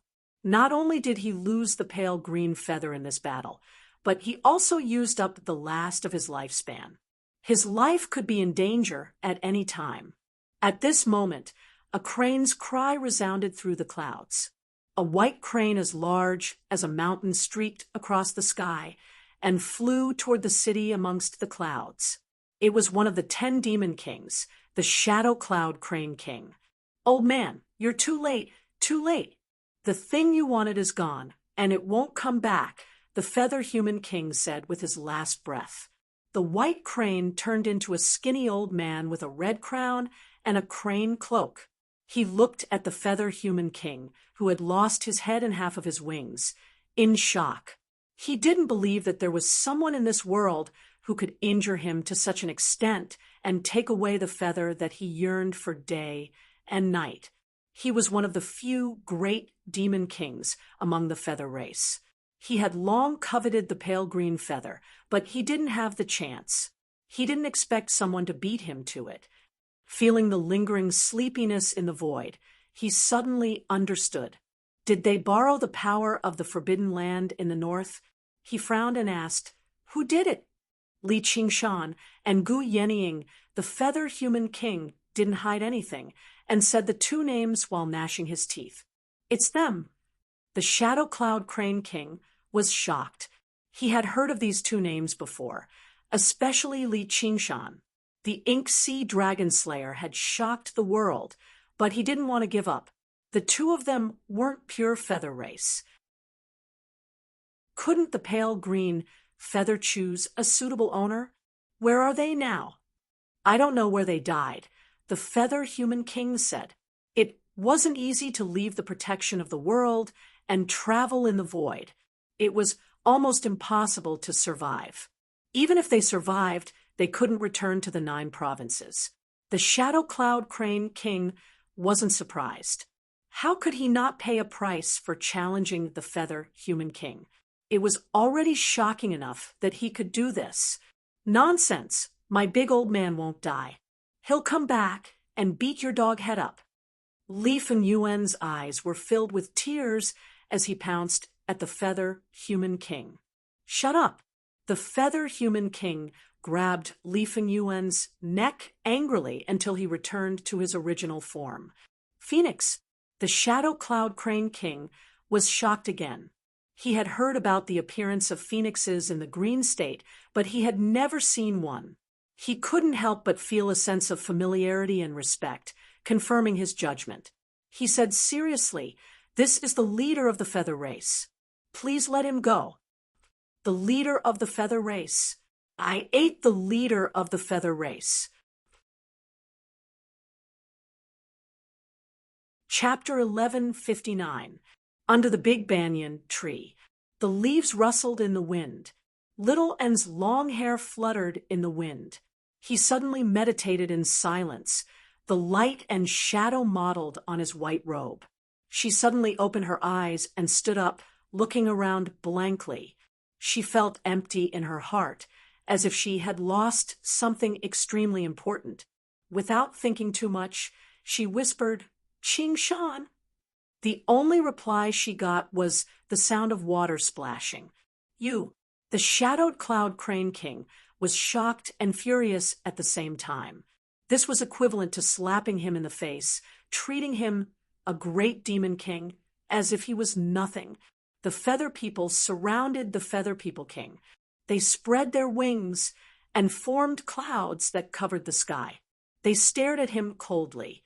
Behind them was the majestic and beautiful city amongst the clouds. Bai Jie said, "Does the Crane King want to break the 1,000-year peace and start a war with the city amongst the clouds?" The Shadow Cloud Crane King knew that although it had some prestige in the cloud state, it preferred to live in seclusion. It was not the king of demons like the Banyan Tree King. It would be difficult for him to fight against the Winged Man clan outside of the city amongst the clouds by himself.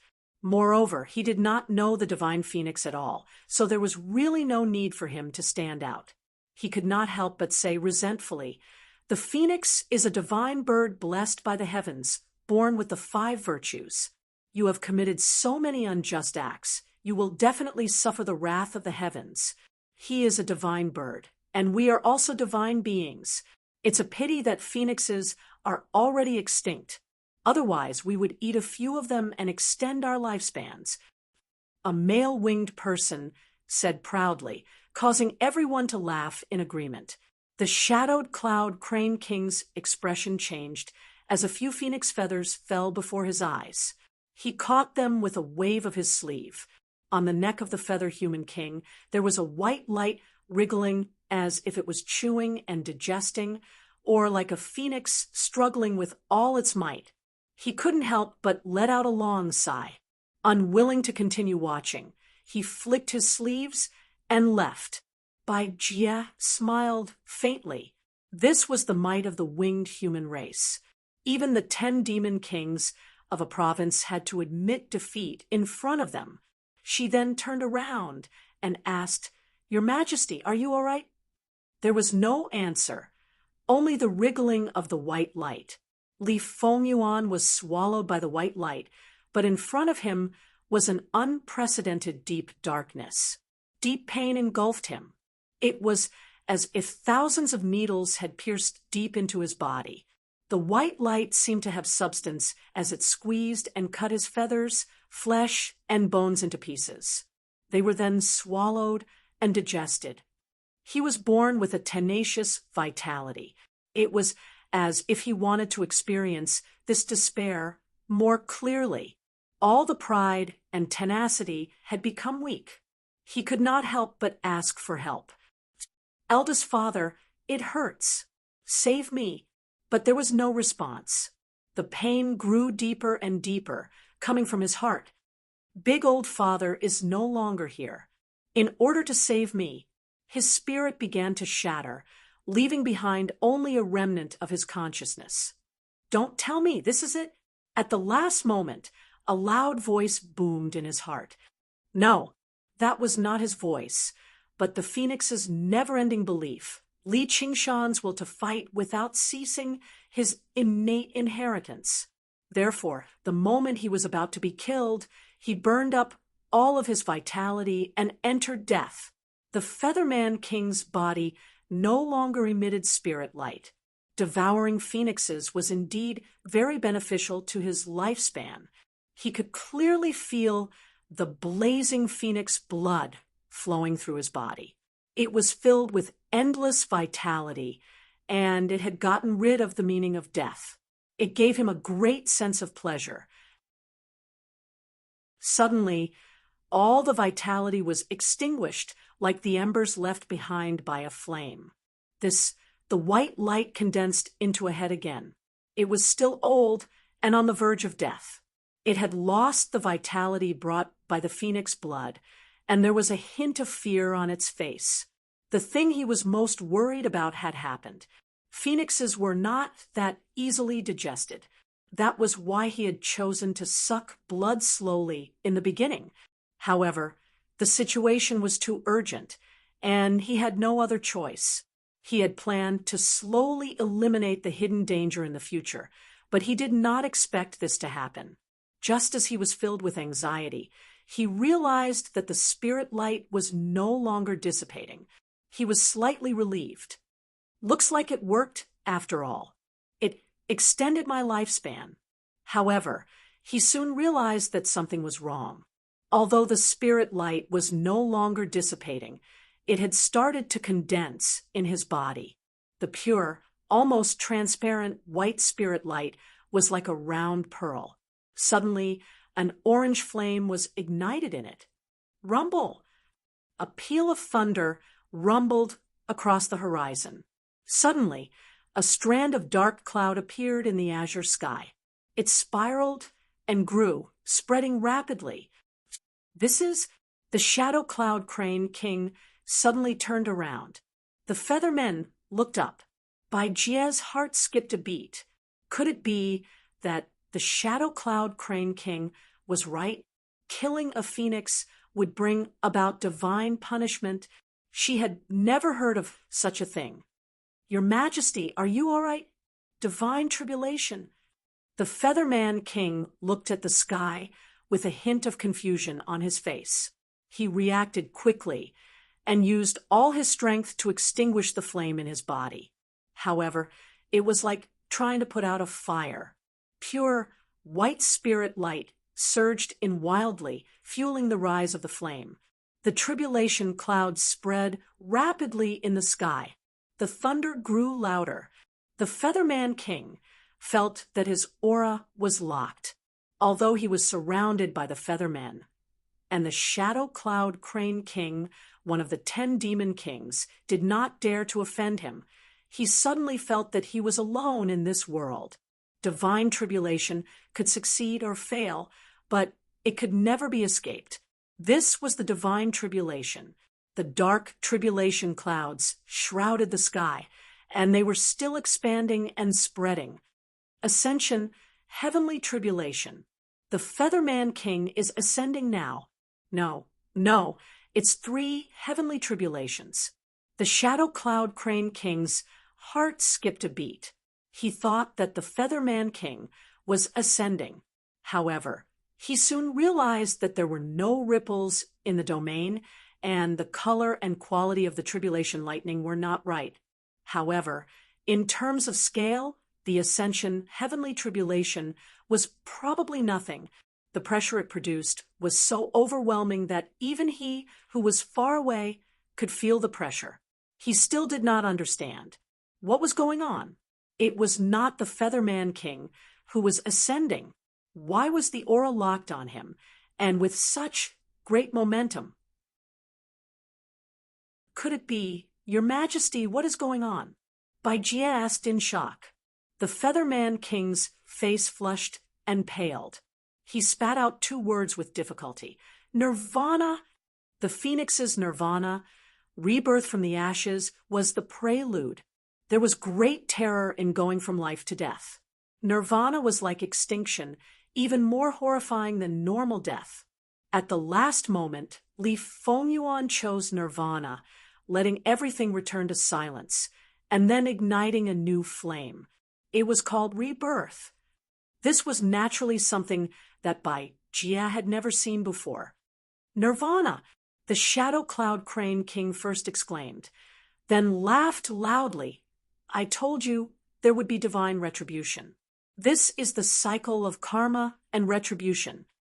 Actually, no one present would have guessed that the Phoenix's nirvana was a legend in the 9 states. The original Phoenix's nirvana was not an innate magical power, but an innate ability of the Phoenix. Li Qingshan's Phoenix bloodline was not complete.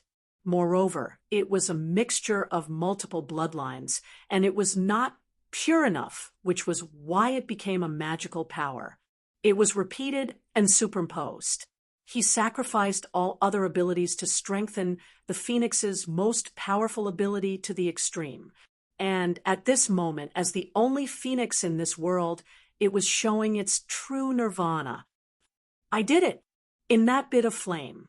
His new consciousness was filled with surprise. This was his first nirvana in his life. Comparing it with the knowledge of the Phoenix inheritance, he immediately realized that the current situation was a bit strange. He did not turn into a new Phoenix. Instead, he merged with the Featherman King, like conjoined twins. Neither could get rid of the other. This was the result of the Featherman King's all-out devouring, and also the special effect of the Phoenix's nirvana. However, this was not a stable state. One of the two must completely devour the other. Li Fengyuan's consciousness had just awakened from silence, and he was immediately suppressed by the Featherman King, not daring to use his spiritual power. The two of them were basically one. Your power was my power, and they could only use divine thoughts to determine the winner. Even so, the Featherman King had an absolute advantage. Whether it was experience or power, there was no possibility of failure. Once he succeeded, he would have the Phoenix bloodline, and lifespan would no longer be a problem. The sky suddenly lit up. Boom! A bolt of tribulation thunder struck the Featherman King like a shocking dragon, and he only managed to stabilize himself after falling for almost 1,000 feet. Such great power! The Shadow Cloud Crane King was secretly shocked. Your Majesty! The Featherman King exclaimed in surprise, and stepped forward to help block it. That bolt of lightning was like the first drop of rain before a storm, and it poured down violently. All of you step back. The Featherman King only had time to say one sentence before he was drowned by the lightning. The Featherman King was also affected, and the lightning flickered and jumped on their bodies like chains. They had all gone through 3 heavenly tribulations, and were not afraid of the bombardment of the tribulation thunder, let alone being affected. That was why they dared to stay here. However, the power of this heavenly tribulation was beyond imagination, and it made their bodies numb and difficult to bear. And their auras made the tribulation clouds swell even more. Let's go. Seeing that the situation was not right, Jia took the lead and retreated to the city amongst the clouds with a flash of lightning.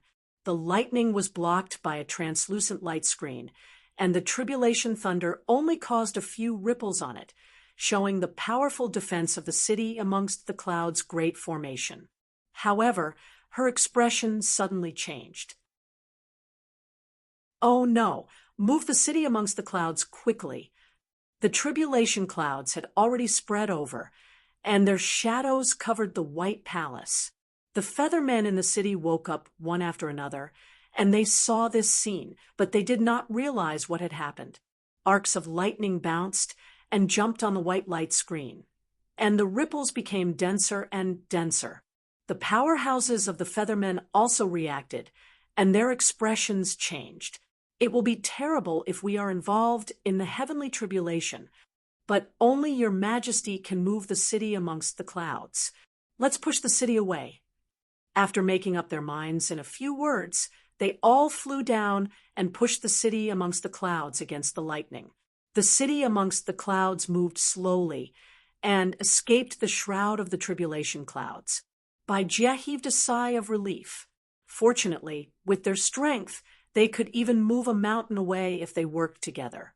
Otherwise, if the city amongst the clouds was involved in the heavenly tribulation, it would be really troublesome. Bang! The pure white palace shook, and the city amongst the clouds suddenly stopped moving. Something is blocking it. Damn it, it's that old crane. On the other side of the city amongst the clouds, the shadow cloud crane king waved his large sleeves and raised one hand to block the city amongst the clouds. His crane cloak fluttered in the wind, and his eyes flashed with an ominous glint. As a dignified monster king of the 10 directions, how could he allow himself to be bullied so easily? Since he was so shameless, then he would turn against him. Use your full strength. Baijia shouted, and the feathermen exerted their strength together. Chapter 1160. Black clouds pressed down on the city, and wind and thunder roared. The shadow cloud crane king spread its wings, which were almost able to envelop the entire city amongst the clouds, creating gusts of strong wind. Although the feathered beasts weren't known for their strength, they were able to resist the city amongst the clouds by relying on their tendons and bones that had been honed for thousands of years. Baijia looked back and saw a sea of lightning.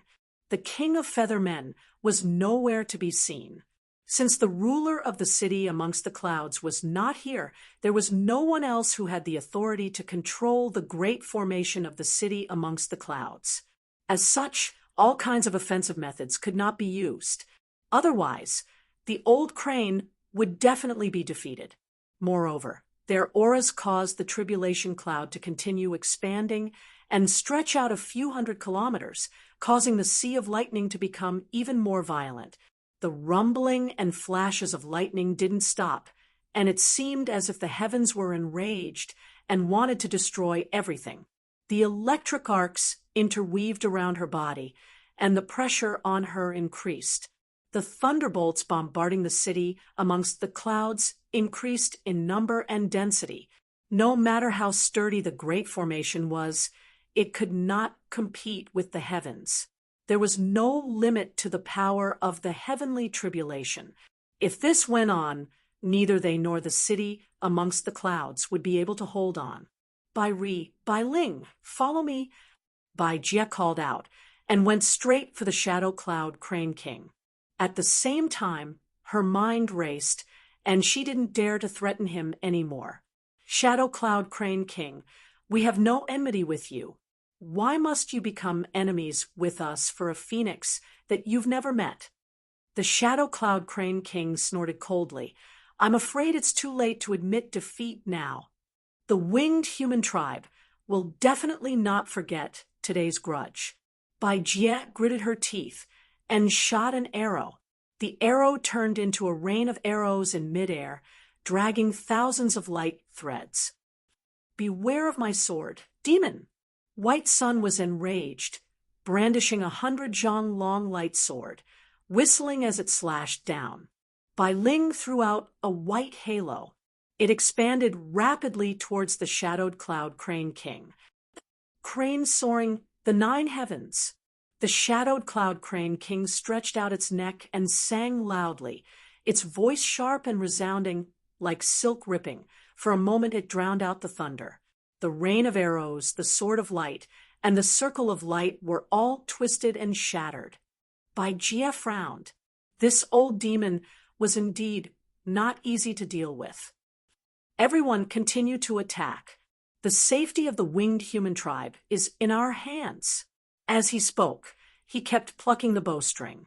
Radiant light burst forth from the feather men's bodies. In order to protect their homeland and their clansmen, they gave it their all, disregarding injuries. As the saying went, 10,000 men can't stop one man if he goes all out. Moreover, there were more than 10 winged person powerhouses who had gone through 3 heavenly tribulations. The interweaving white light was like a giant hand pushing the city amongst the clouds forward slowly, away from the area covered by the tribulation clouds. The shadow cloud crane king had to split his attention to deal with by Jia and the other two's harassment, so he could not suppress it. Instead, some of its feathers had withered. However, he was unwilling to give up just like that. Countless cultivators on the ground looked up at this shocking scene. They discussed among themselves, just who is crossing the tribulation? It has such power. It seems to be the Feathermen King, but how did he provoke the Crane King? Crane King is elegant and indifferent. It must be the rudeness of these birdmen that made the old man fly into a rage, but he seems to be at a disadvantage. Sigh. These winged people have the advantage in numbers after all. Even the Xia kingdom can't do anything to them, let alone the Shadow Cloud Crane King. What's that? It's the king. On the eastern horizon, a colorful cloud silently glided across the sky, dragging a long tail behind it. An old man with white hair and a ruddy complexion stood on the colorful cloud. He had a 3-foot-long beard, wore a green crown, and wore a cloud pattern robe. He asked in surprise, "Old He, what are you doing?" "King of Donglu." Bai Jia's heart skipped a beat. Rumor had it that the Shadow Cloud Crane King was close to the King of Dongyi, often drinking tea and discussing Tao together.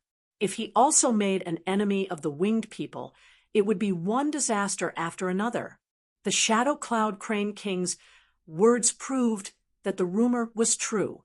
He said joyfully, "Little Yun, you came at the right time. The winged people are bullying me. Come and help me." Bai Jia hurriedly said, "King of Donglu, this has nothing to do with you. Don't you dare." Preposterous. Hearing the Shadow Cloud Crane King's words, the king of Donglu flew into a rage. He took out a small 3-legged cauldron and smashed it towards the city amongst the clouds. The rumors were not accurate. Not only were they close, but they were also close friends. When the king of Donglu was young, he roamed the East Sea on a crane. That was a friendship that had been forged for thousands of years. The small cauldron grew with the wind and became the size of a mountain.